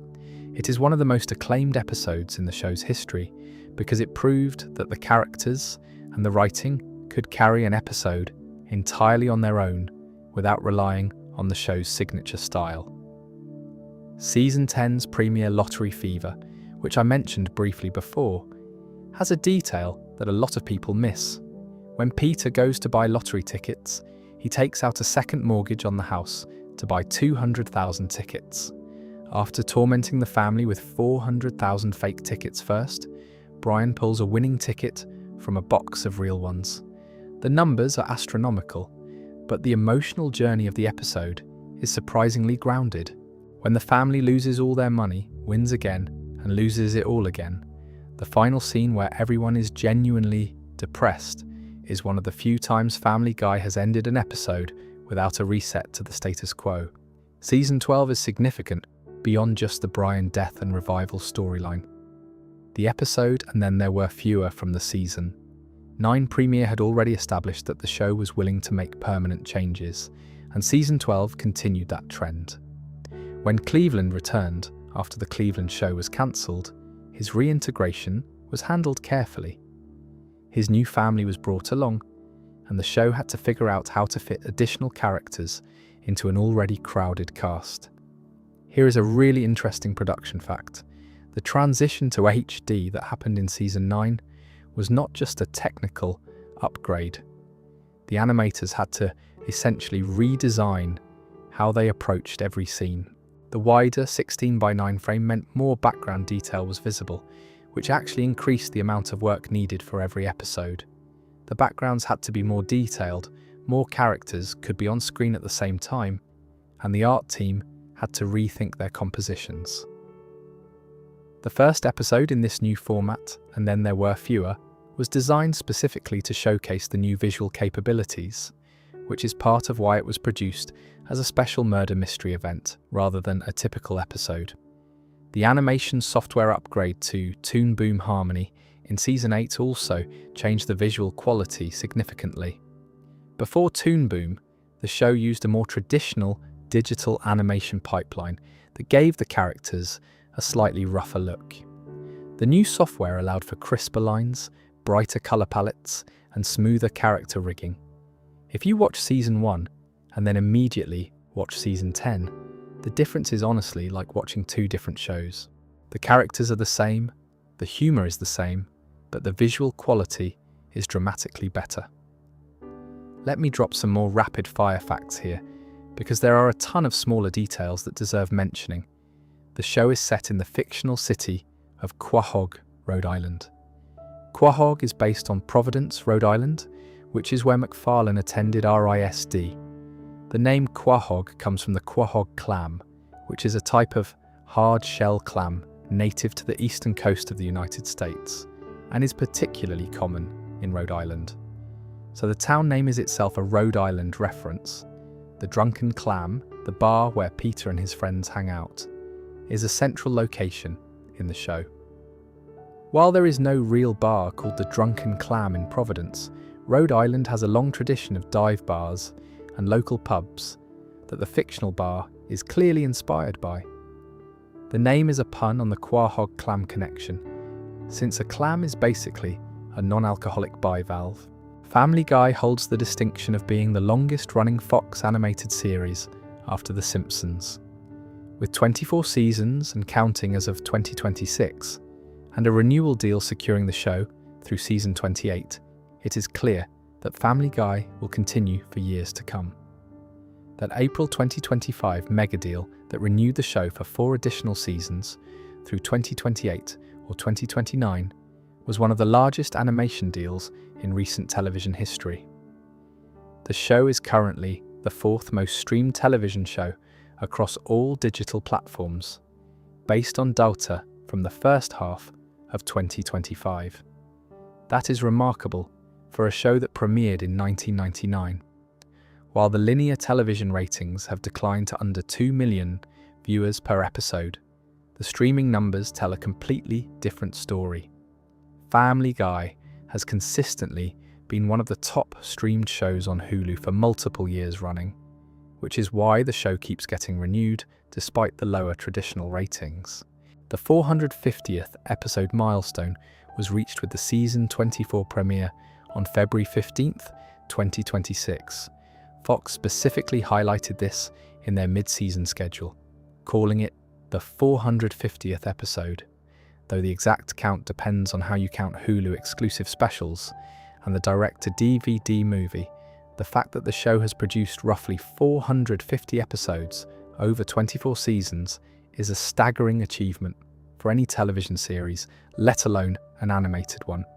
Now let me talk about the voice cast a little more, because there are some really interesting facts about the actors, beyond what I already covered. Alex Borstein, who voices Lois, also voices several other characters on the show, including Asian correspondent Trisha Takanawa, Loretta Brown, and Lois's mother, Babs Pewterschmidt. Borstein was asked to provide a voice for the pilot while she was working on MAD TV. She had never met MacFarlane or seen any of his artwork. She was performing in a stage show in Los Angeles at the time and played a red-headed mother character whose voice she based on one of her own cousins. That cousin's voice became the voice of Lois Griffin. Borstein won a Primetime Emmy for Outstanding Character Voiceover Performance in 2018. Patrick Warburton, who voices Joe Swanson, is one of the most recognizable voice actors in animation. He also played Puddy on Seinfeld and has one of the most distinctive deep voices in the entertainment industry. Joe Swanson, the paraplegic police officer, has been a mainstay of the show since the early seasons, and Warburton's delivery is a huge part of why the character works. MacFarlane himself voices Peter, Brian, Stewie, Quagmire, Tom Tucker, and Carter Pewterschmidt, among others. That is an insane range of characters coming from one person. Peter is a dopey working-class voice inspired by a security guard. Brian is a smooth, intellectual voice that is basically MacFarlane's natural speaking voice. Stewie is a refined English accent based on Rex Harrison. Quagmire is a sleazy, exaggerated voice. Tom Tucker is a parody of a news anchor. And Carter is a wealthy patrician voice. The fact that one person can produce all of these distinct characters and have conversations between them is genuinely impressive from a voice acting standpoint. Phil Lamar, who is famous for voicing Samurai Jack, Hermes from Futurama, and dozens of other characters, was credited among the voices in at least the pilot episode, Death Has a Shadow. This is not widely known, and his exact role in that episode is not heavily documented, but his name is there in the credits. One more voice fact. The character of Death was originally voiced by Norm Macdonald, the legendary comedian who passed away in 2021. Macdonald brought a unique deadpan quality to the role that perfectly suited the character's personality as a regular guy who happens to be the Grim Reaper. After Macdonald left the role, Adam Carolla took over. The shift in voice actors changed the feel of the character slightly, but both versions are beloved by fans. Alright, let us keep this going. I have got more Easter eggs, more facts, and more hidden details coming your way. And for those of you who are drifting off to sleep right now, that is totally fine. The voice will still be here when you wake up, or you can just let it carry you off. Either way works. Let me talk about something that makes Family Guy truly unique among animated shows, and that is how self-aware it is about its own existence. The show breaks the fourth wall constantly, and some of the best Easter eggs in the series are moments where the characters acknowledge that they are fictional or reference the real-world circumstances of their own show. The most famous example is probably the scene at the end of the Star Wars parody It's a Trap that I mentioned earlier, where Chris, Peter, and the rest of the family directly discuss Seth MacFarlane and whether or not he is any good. But there are dozens of other fourth wall breaks scattered throughout the series. In one episode, Peter is watching TV and flipping through channels, and he lands on a TV guide listing that includes Family Guy as one of the shows in the schedule. So within the show's own universe, Family Guy exists as a TV show, which means Peter Griffin is both a character on the show and a person who could theoretically watch himself on television. The show never fully commits to this paradox, but the fact that they included it at all is the kind of thing that makes you stop and think. There is also a moment in the season 21 episode, Happy Halloween, where Peter creates a hologram of himself that eventually goes rogue. When the evil hologram is finally defeated, it cycles through several forms as it dies, and the forms it takes are Homer Simpson, Fred Flintstone, and Larry. That last one is the deep cut. Larry is the character from The Life of Larry, Seth MacFarlane's 1995 RISD thesis film that was the direct prototype for Family Guy. So the show is referencing its own prehistoric ancestor, a student film that most viewers have never seen, as a quick visual gag during a hologram's death sequence. If you do not know the history of MacFarlane's early career, that reference goes completely over your head. But if you do know it, it is one of the most satisfying callbacks in the entire series. The show also references its own cancellation history multiple times. There are episodes where characters mention that they were gone for a while, which is a thinly veiled reference to the 2002 to 2005 cancellation gap. In the Season 4 premiere North by North Quahog, which was the first episode of the revival, Peter literally says to the audience that they were away for a while and mentions that Fox tried replacing them with shows like Dark Angel, Titus and Undeclared. He then says all those shows got cancelled, so Fox had to bring Family Guy back. It is a real flex, delivered in character, and every show he mentions actually did get cancelled during the time Family Guy was off the air. The DVD sales resurrection gets referenced too. There is a moment in one episode where a character essentially thanks the viewers for buying enough DVDs to get them back on the air. It is played as a joke, but it is also genuinely true. Without those 2.2 million DVD sales, Family Guy would have stayed cancelled. Let me get into some more specific episode Easter eggs from the modern era, because there are a ton of them. In season 19, the episode La Famiglia Guy is a Godfather parody where Peter accidentally becomes an Italian mob boss. I mentioned the Fargo woodchipper ending earlier, but there are more details in this episode worth highlighting. When Peter gets made, the ceremony is a near-exact recreation of the Godfather's famous scenes. He promotes his friends to positions in his organisation, creates rackets, and the whole thing spirals out of control. Chris gets sent to Italy, where he ends up married, just like Michael Corleone in the original films. Chris's new wife is killed by a car bomb, again mirroring The Godfather. And Joe, who is working undercover with a wire, gets captured alongside Peter. They are saved at the last second by a jar of Prego spaghetti sauce that shoots their captor. The Prego jar is a callback to earlier in the episode, where Peter had insulted store-bought sauce. Season 19 also has an episode called La Familia Guy. Wait, I just covered that one. Let me move on. The episode Meg's Wedding from season 19 has Meg failing to find a date for a school dance and ending up at a bowling alley. This is actually a setup for a longer character arc that plays out across later seasons where Meg's romantic life becomes more of a focus. The show has been slowly evolving its treatment of Meg over the years, moving from her being purely a punching bag to occasionally giving her genuine story moments. In season 20, the episode Brief Encounter starts with the guys discovering a new combination laundromat and bar. That premise alone is a joke about the weird hybrid businesses that have become popular in urban areas, but the episode goes further.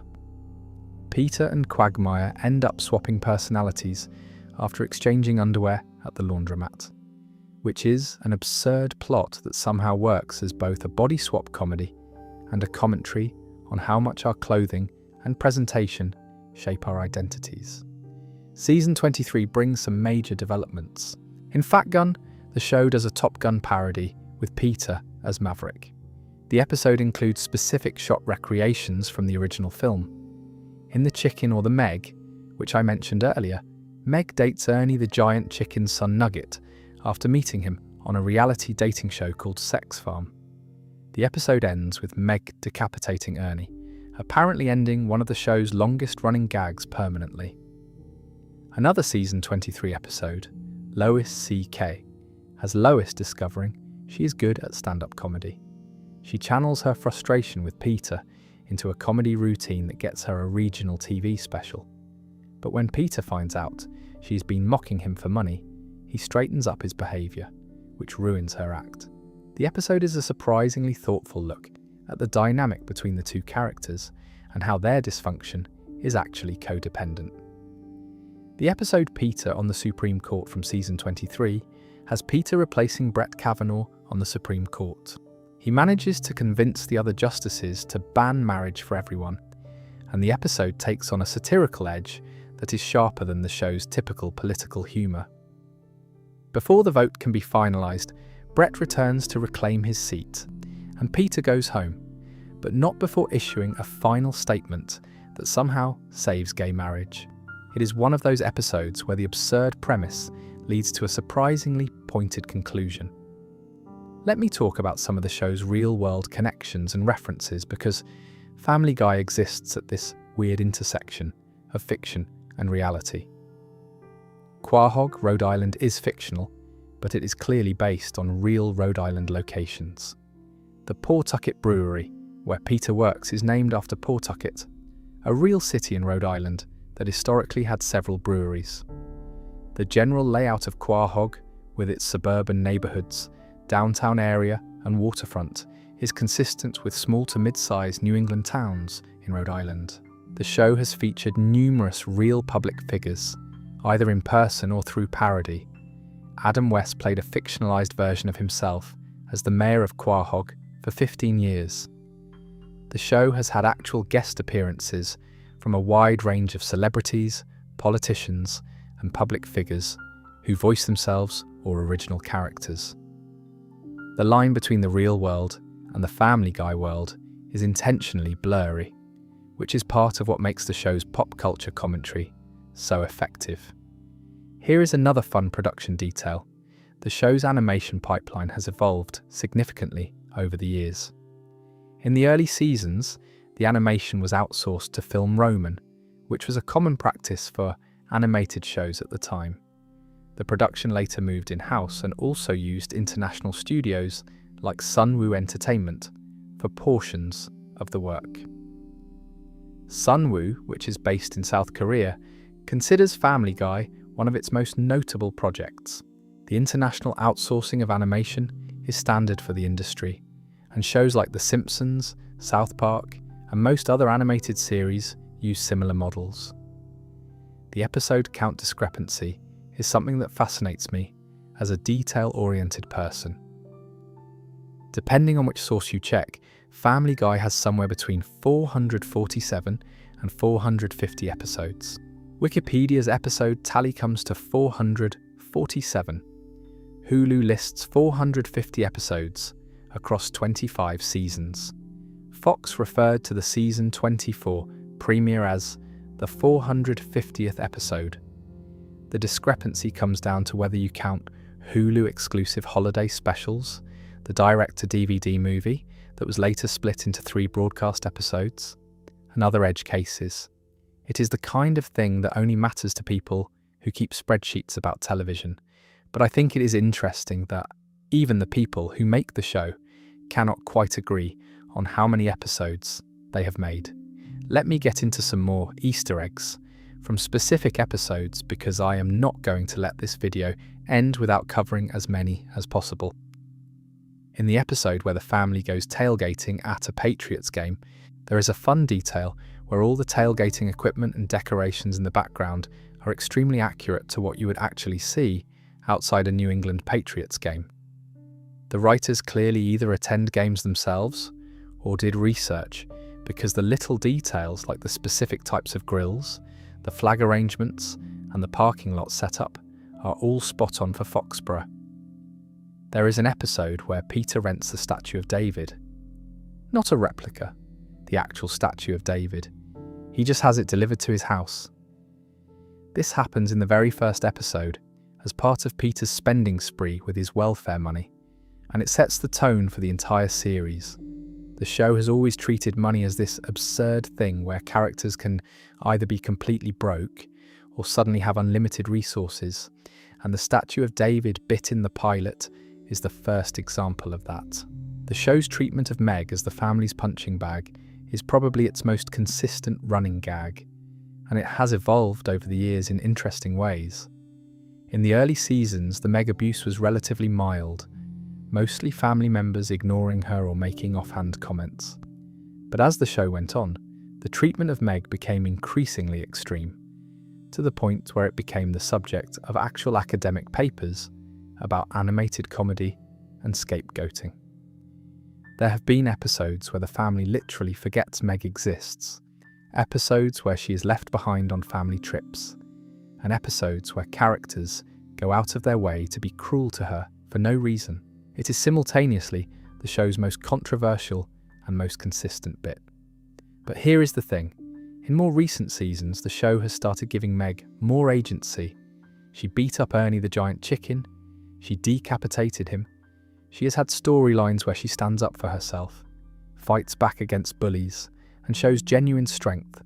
The character is slowly evolving from a pure punchline into something more dimensional.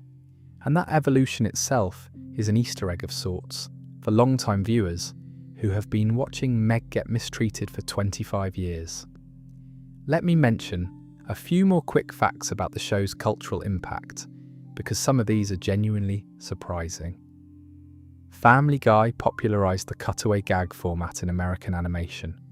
While the show did not invent cutaways, it refined them into an art form and made them the default comedy structure for an entire generation of animated shows. Before Family Guy, most animated sitcoms told relatively straightforward stories. After Family Guy, the cutaway became a standard tool in animated comedy. The show's DVD revival model has been cited by television industry analysts as a paradigm shift. Before Family Guy came back because of DVD sales, The idea of a cancelled show being revived based on home video revenue was essentially unheard of. After Family Guy proved it could work, the industry started paying much more attention to aftermarket performance when making cancellation decisions. You could argue that Family Guy's revival helped pave the way for other shows getting second chances through streaming and home video. The show has been involved in multiple legal disputes. The Carol Burnett lawsuit, where Burnett sued over a parody character, was dismissed under First Amendment and fair use protections. The Bourne Company lawsuit over the I Need a Jew parody song was a significant copyright case in the entertainment industry. There was also an Art Metrano lawsuit over a parody of his magic act in the Stewie Griffin Untold Story movie, which was also dismissed under fair use. These legal battles established important precedents for parody and satire in American animation. And here is one more that I think is wild. During the 2007 WGA strike, Fox pulled one of the most controversial moves in the show's history by airing 3 incomplete Family Guy episodes without Seth MacFarlane's approval.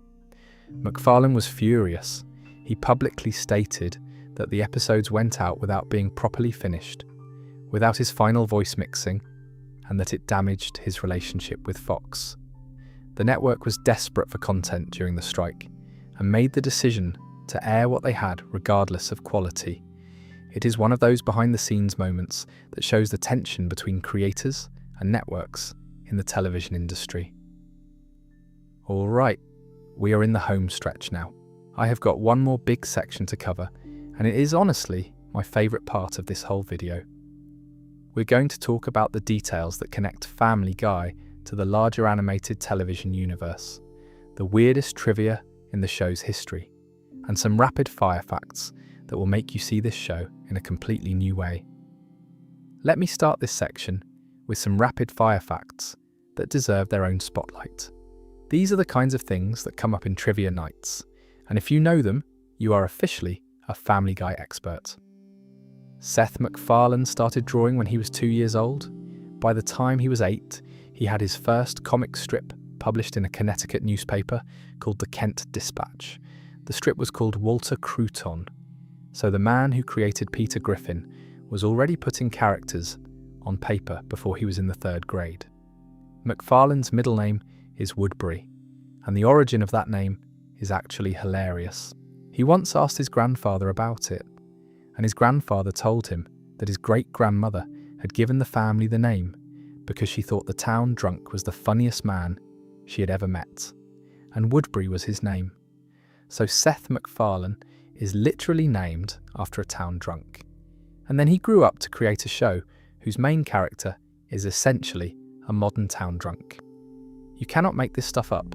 Family Guy has a pinball machine, a real physical, playable pinball machine based on the show.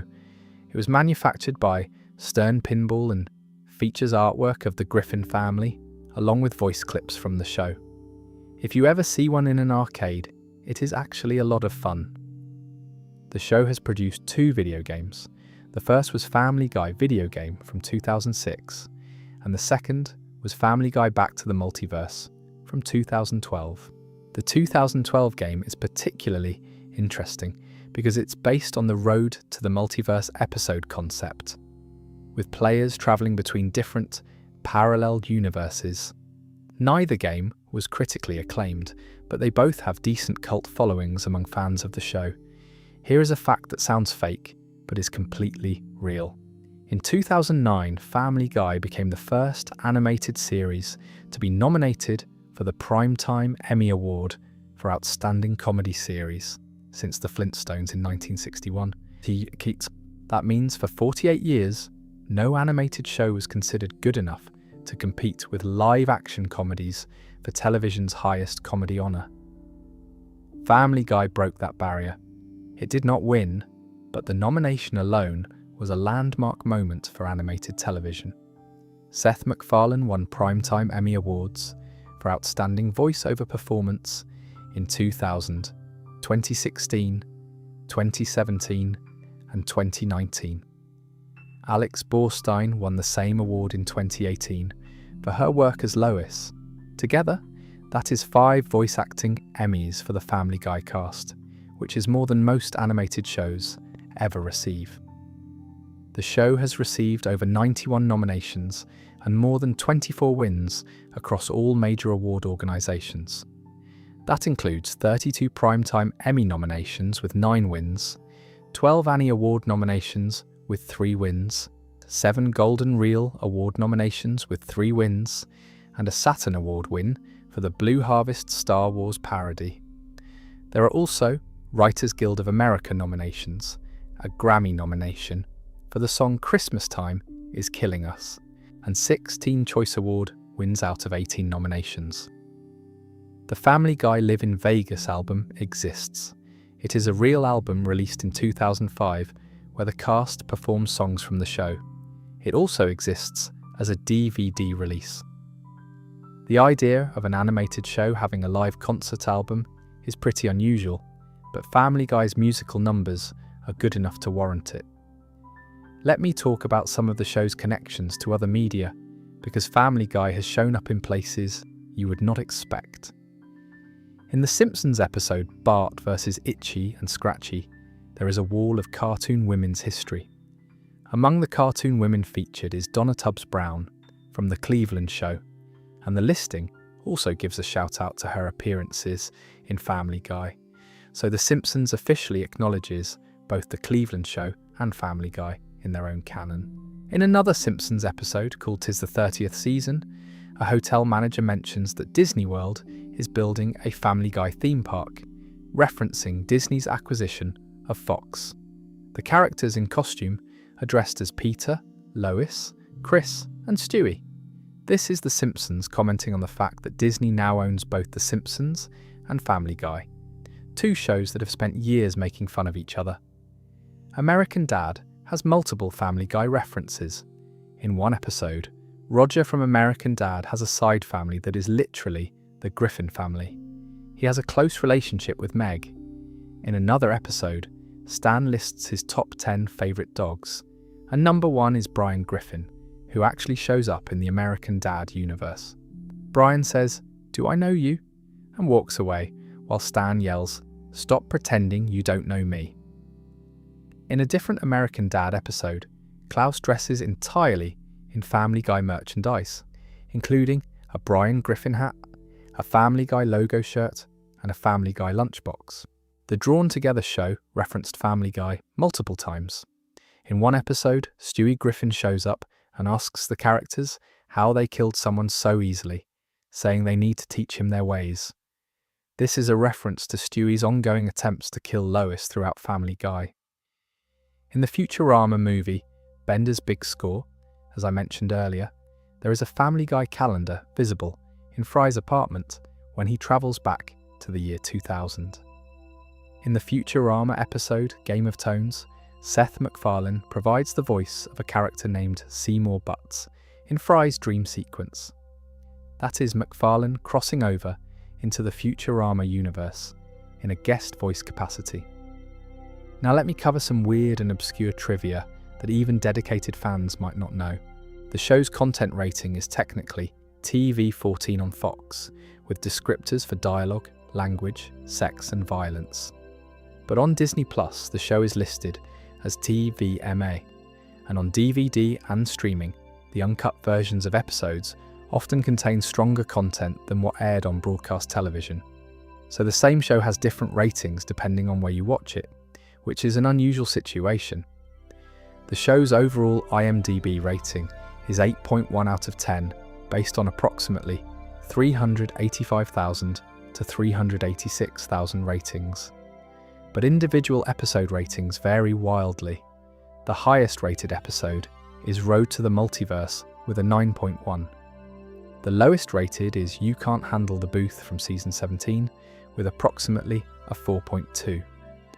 Life of Brian also sits near the bottom, heavily influenced by the backlash against Brian's temporary death. Family Guy's Rotten Tomatoes scores are fascinating because they vary wildly by season. Season 1 has about a 46% critic score. Season 4 jumps to 80%. Season 11 has a 100% critic score. Season 16 also has 100%. Season 10 drops to 50%.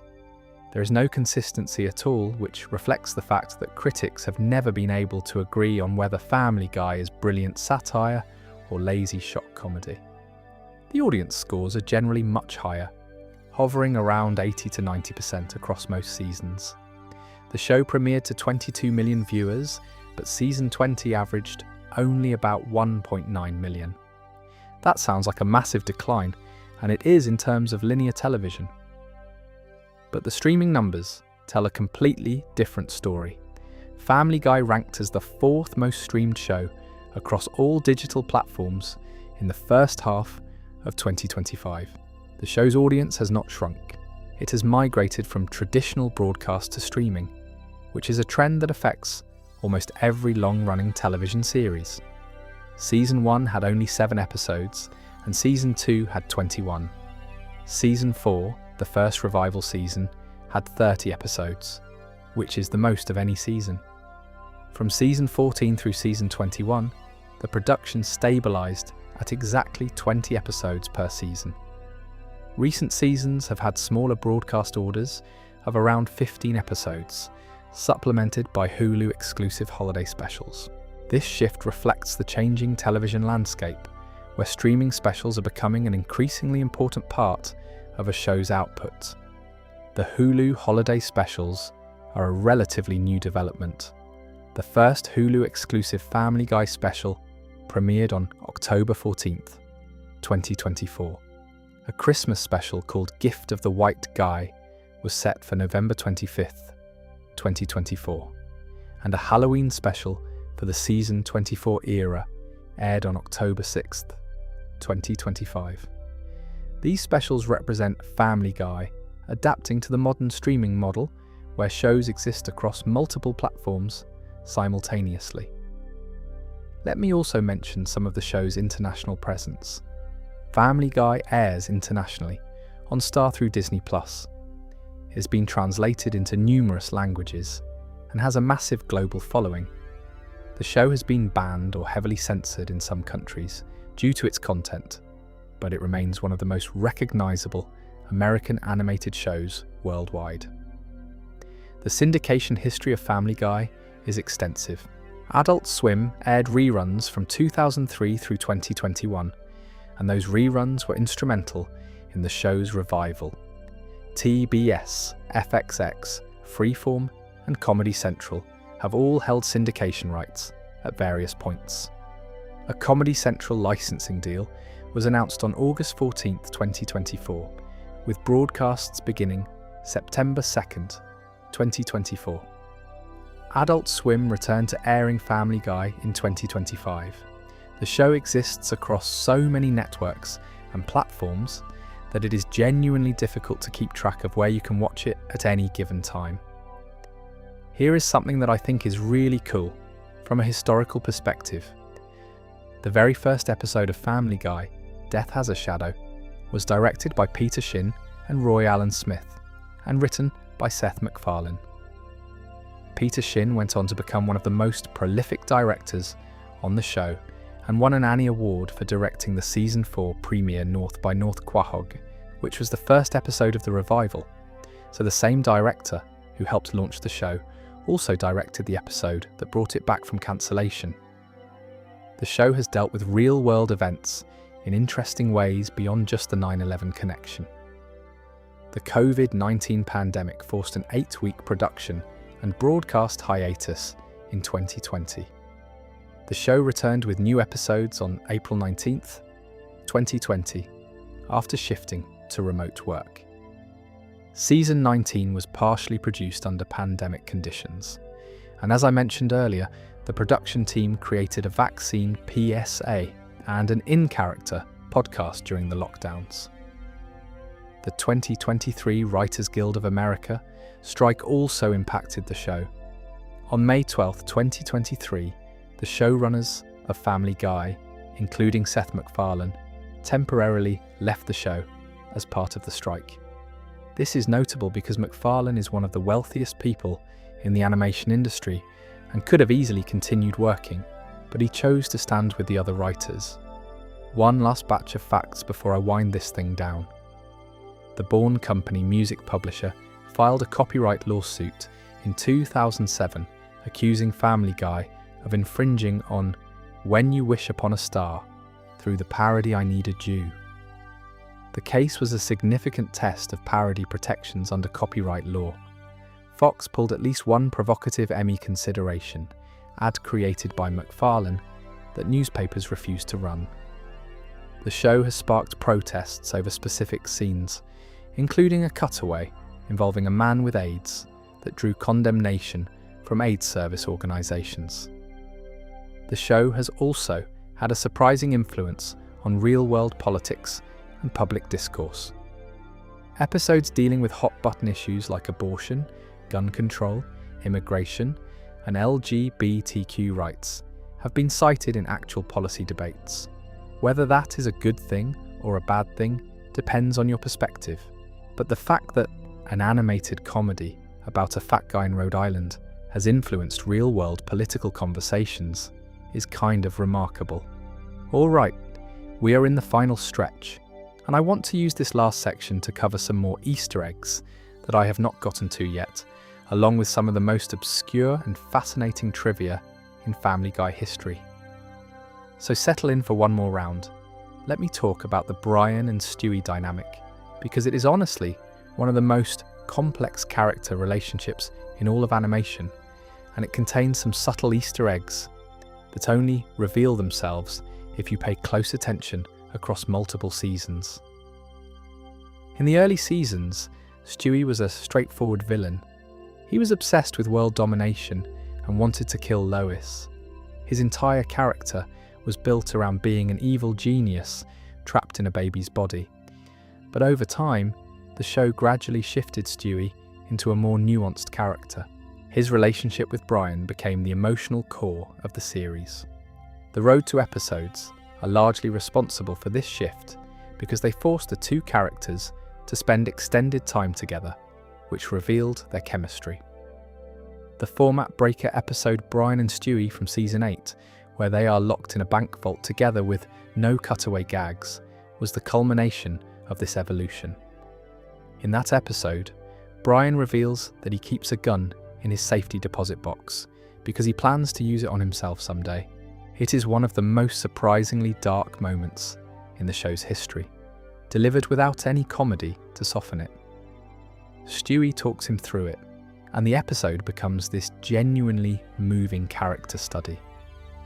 The fact that Family Guy, a show famous for fart jokes and Conway Twitty cutaways, could produce an episode this emotionally raw is proof that the writers are capable of much more than people give them credit for. There is another subtle detail about Stewie that the show has been playing with for years. His sexuality has been portrayed as ambiguous throughout the series. There are episodes where he shows interest in women, episodes where he shows interest in men, and episodes where his sexuality is deliberately left unclear. In the 300th episode, where he admits his accent is fake, the therapy session also touches on his identity in broader ways. The show has never committed to a definitive answer, which some viewers find frustrating and others find progressive. Either way, it is a running thread that spans the entire series. Now let me drop some more specific Easter eggs from episodes across different seasons. In the episode where Peter declares his property a sovereign nation called Pretoria, the whole concept is actually based on real incidents where people have attempted to declare their homes or properties as independent nations. The most famous real-world example is the Principality of Sealand, an offshore platform in the North Sea that has claimed sovereignty since 1967. Peter's Pretoria is played for comedy, but the concept has actual historical precedent. The episode where Peter establishes a religion, based on Arthur Fonzarelli from Happy Days, is a Season 2 storyline that parodies organised religion through the lens of TV nostalgia. Peter becomes a religious leader by founding a Church of the Fonz, and the episode explores how easily charismatic figures can attract followers. It is satirical, but also surprisingly observant about how pop culture icons can take on quasi-religious significance. In one episode, when Brian is caught lying, his nose grows long like Pinocchio's. This is a quick visual gag that happens in a single shot, and most viewers miss it entirely. But it is there, and it is one of those background details that rewards careful watching. The show has a recurring thing where it uses very specific real-world locations as settings for jokes, in the episode where the family imagines what Bikini Bottom will look like in the future. Wait, that is SpongeBob again. I keep doing that. Let me correct myself. In one Family Guy episode, Patrick imagines. No, that is not right either. Let me refocus on actual Family Guy content. In the episode Buried in Time, there is a scene where a character imagines a perfect future city, and it turns out the imagery used is based on Burbank, California, which is where Nickelodeon Animation Studios is located. That is not a Family Guy episode though. That is from the SpongeBob reference script. Let me move away from that entirely and stay focused. Here is a genuine Family Guy detail. The Pawtucket Brewery, where Peter works, has gone through several changes throughout the series. In early seasons, it is depicted as a relatively normal workplace. As the show progressed, the brewery became increasingly absurd as a setting, with Peter somehow keeping his job despite behaviour that would get anyone fired in the real world. The brewery's foreman Angela, voiced by the late Carrie Fisher, was a significant recurring character until Fisher's passing in 2016. After Fisher died, Angela was written out of the show, marking another instance where a real-world death directly impacted the Family Guy universe. In the episode where Peter is assigned to work with Cleveland at the brewery after Cleveland returns from his spin-off, the dynamic between them reflects the real-world narrative of Cleveland being reabsorbed into the main show. Peter does not appreciate Cleveland taking his job seriously, which creates friction. But Cleveland eventually goes to bat for Peter when he gets fired, showing that their friendship transcends workplace politics.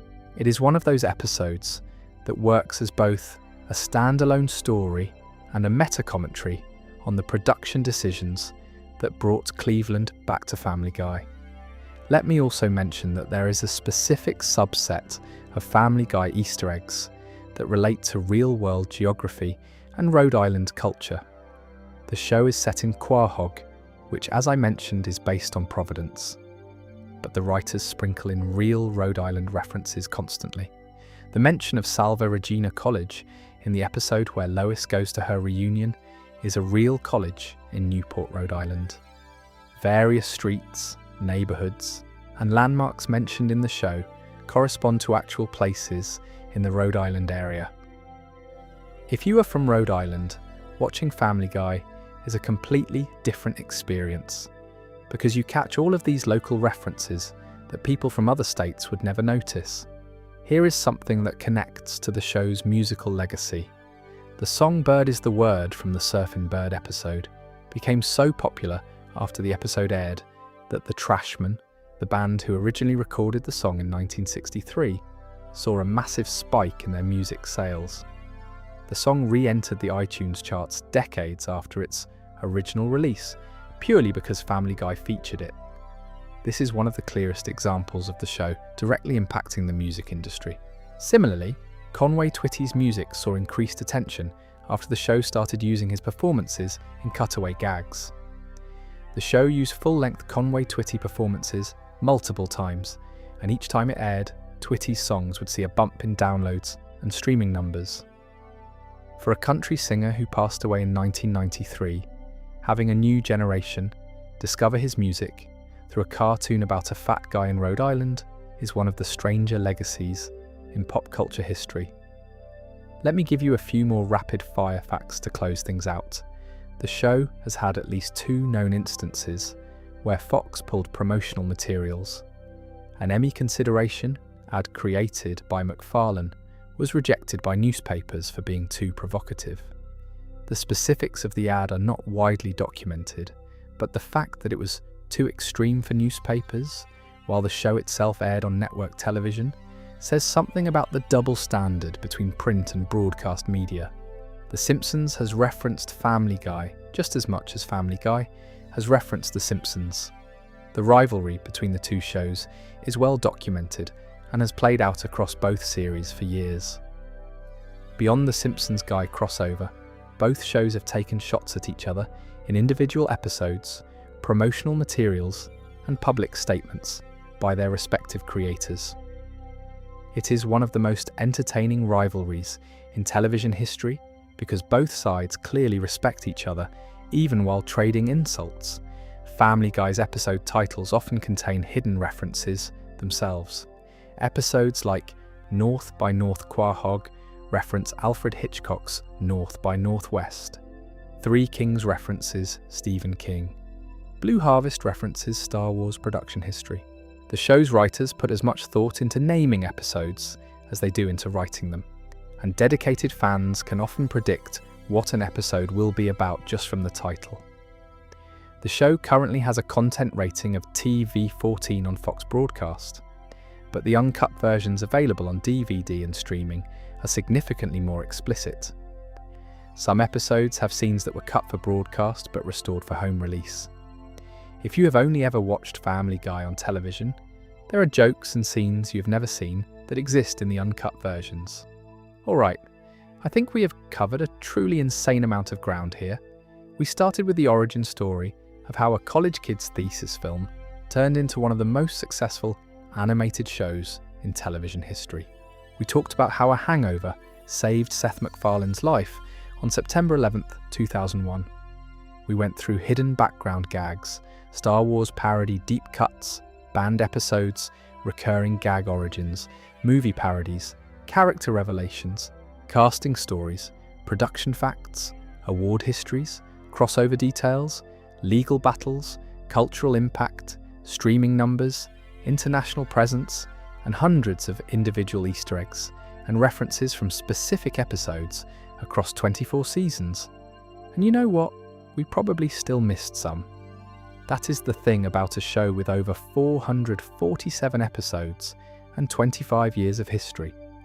There is always another detail hiding in the background of some random episode from 2007 that nobody has noticed yet. There is always another callback to an early season episode buried in a season 22 cutaway gag. There is always another hidden joke in a newspaper headline, or a license plate, or a poster on a wall.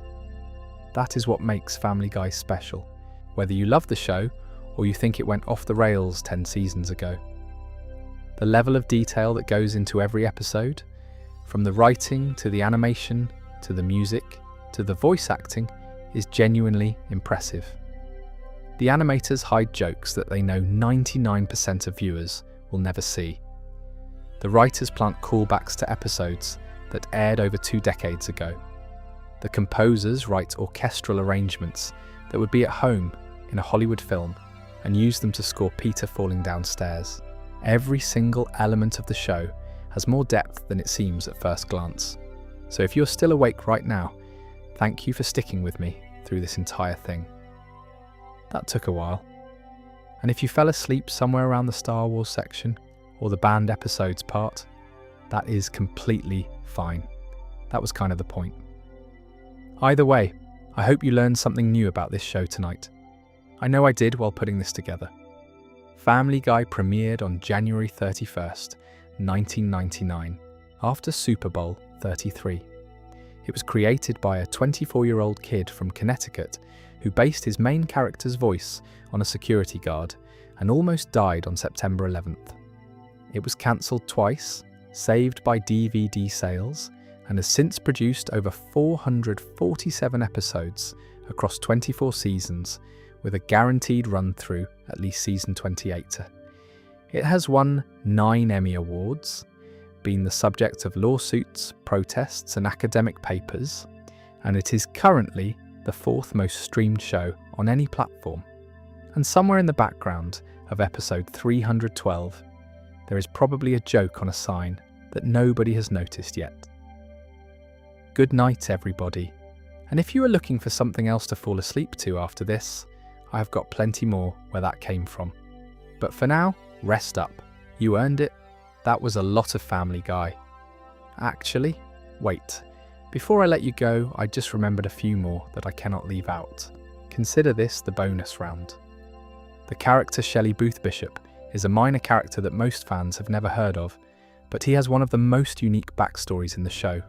Shelley Booth Bishop first appeared in The Life of Larry, Seth MacFarlane's 1995 thesis film. He is literally a character from before Family Guy existed, and he managed to survive the transition into the actual show. Shelley shows up in the Family Guy episodes There's Something About Paulie, North by North Quahog, and Long John Peter. Think about that for a second. A background character from a student film made in a dorm room somehow ended up in a major network television series over 10 years later. That is dedication to continuity. Here is another one. In one of the later seasons, when Quagmire discovers he has a teenage daughter named Courtney, the episode plays out almost like a genuine family drama. Quagmire, a character who has been defined by his hypersexual behaviour for nearly 20 seasons, suddenly has to be a father. And the show actually takes it seriously for most of the episode. The Easter egg here is not a visual gag or a hidden reference. It is the fact that the show is capable of taking its most outrageous character and giving him a genuinely emotional storyline without it feeling forced. The writers clearly planned the reveal carefully, and it opens up new storytelling possibilities for a character that most people assumed had been fully explored. Speaking of character development that sneaks up on you, there is an episode in season 17 where Peter becomes Donald Trump's press secretary and moves the family to Washington, D.C. The episode is a political satire that could have easily been a throwaway topical joke, but it actually has some interesting character moments. Peter eventually resigns after the president sexually harasses Meg, which is one of the rare moments where Peter's protective instincts toward Meg override his usual selfishness. For a show that has spent decades making Meg the butt of every joke, having Peter stand up for her in this context is a subtle but meaningful character evolution. Let me mention a few more animation details that are easy to miss. In the earlier seasons, the colour palette of the show was noticeably more muted compared to the brighter, more saturated colours used in later seasons. This shift happened gradually as the animation technology improved, but if you do a side-by-side comparison of the same character from Season 2 and Season 15, the difference in colour vibrancy is significant. The backgrounds also became much more detailed after the switch to HD in Season 9. Earlier episodes have relatively simple backgrounds with fewer objects and less visual complexity. Later episodes have backgrounds that are dense with detail, which is partly why there are more discoverable Easter eggs in modern episodes. The show's floating timeline is something that fans debate constantly. Characters do not age in any consistent way. Stewie has been a baby for 25 years. Chris has been a teenager for over 2 decades. But the world around them changes. Technology evolves. Real-world events are referenced. Political figures change. The show exists in this paradoxical state where the characters are frozen in time, but the world keeps moving forward around them. This creates some interesting continuity questions. How can Peter reference events from the 2000s if he has not aged since 1999? The show's answer is essentially to not think about it, which is probably the right call. One last thing. The show's relationship with its own audience has evolved in fascinating ways. In the early seasons, the humour was primarily about shock value and pop culture references. The show was trying to prove it could be edgier than The Simpsons. But as the years went on, the humour became more self-aware, more meta, and more willing to experiment with format. Episodes like Brian and Stewie, the Star Wars trilogy, and the anthology episodes show a production team that is constantly trying to push the boundaries of what an animated sitcom can be. Even the weakest seasons of Family Guy contain moments of genuine creativity that you would not find in most other shows. And I think that is what keeps people coming back after all these years. It is not just the jokes, although the jokes are good. It is the feeling that somewhere in every episode there is a detail you missed, a background gag you did not notice, a reference to something from 20 years ago that only reveals itself if you have been watching from the beginning. Family Guy rewards attention in a way that very few shows do, and after 25 years and over 447 episodes, there are still new things to discover. Alright, now I am really done, for real this time. Thanks for hanging out with me through all of this. Whether you heard every word or drifted off somewhere in the middle, I appreciate you being here. Sleep well, and I will see you in the next one. Oh, and one more thing before the screen goes dark. If you ever meet someone who says they know everything about Family Guy, ask them about Shelley Booth Bishop. Ask them about the upside down Tron message. Ask them about the 99 red balloons joke. Ask them why Jesus drives a car with a WWID license plate. If they know all of those, you have found yourself a real one. Hold on to that person. They are rare. All right, good night for real, sweet dreams.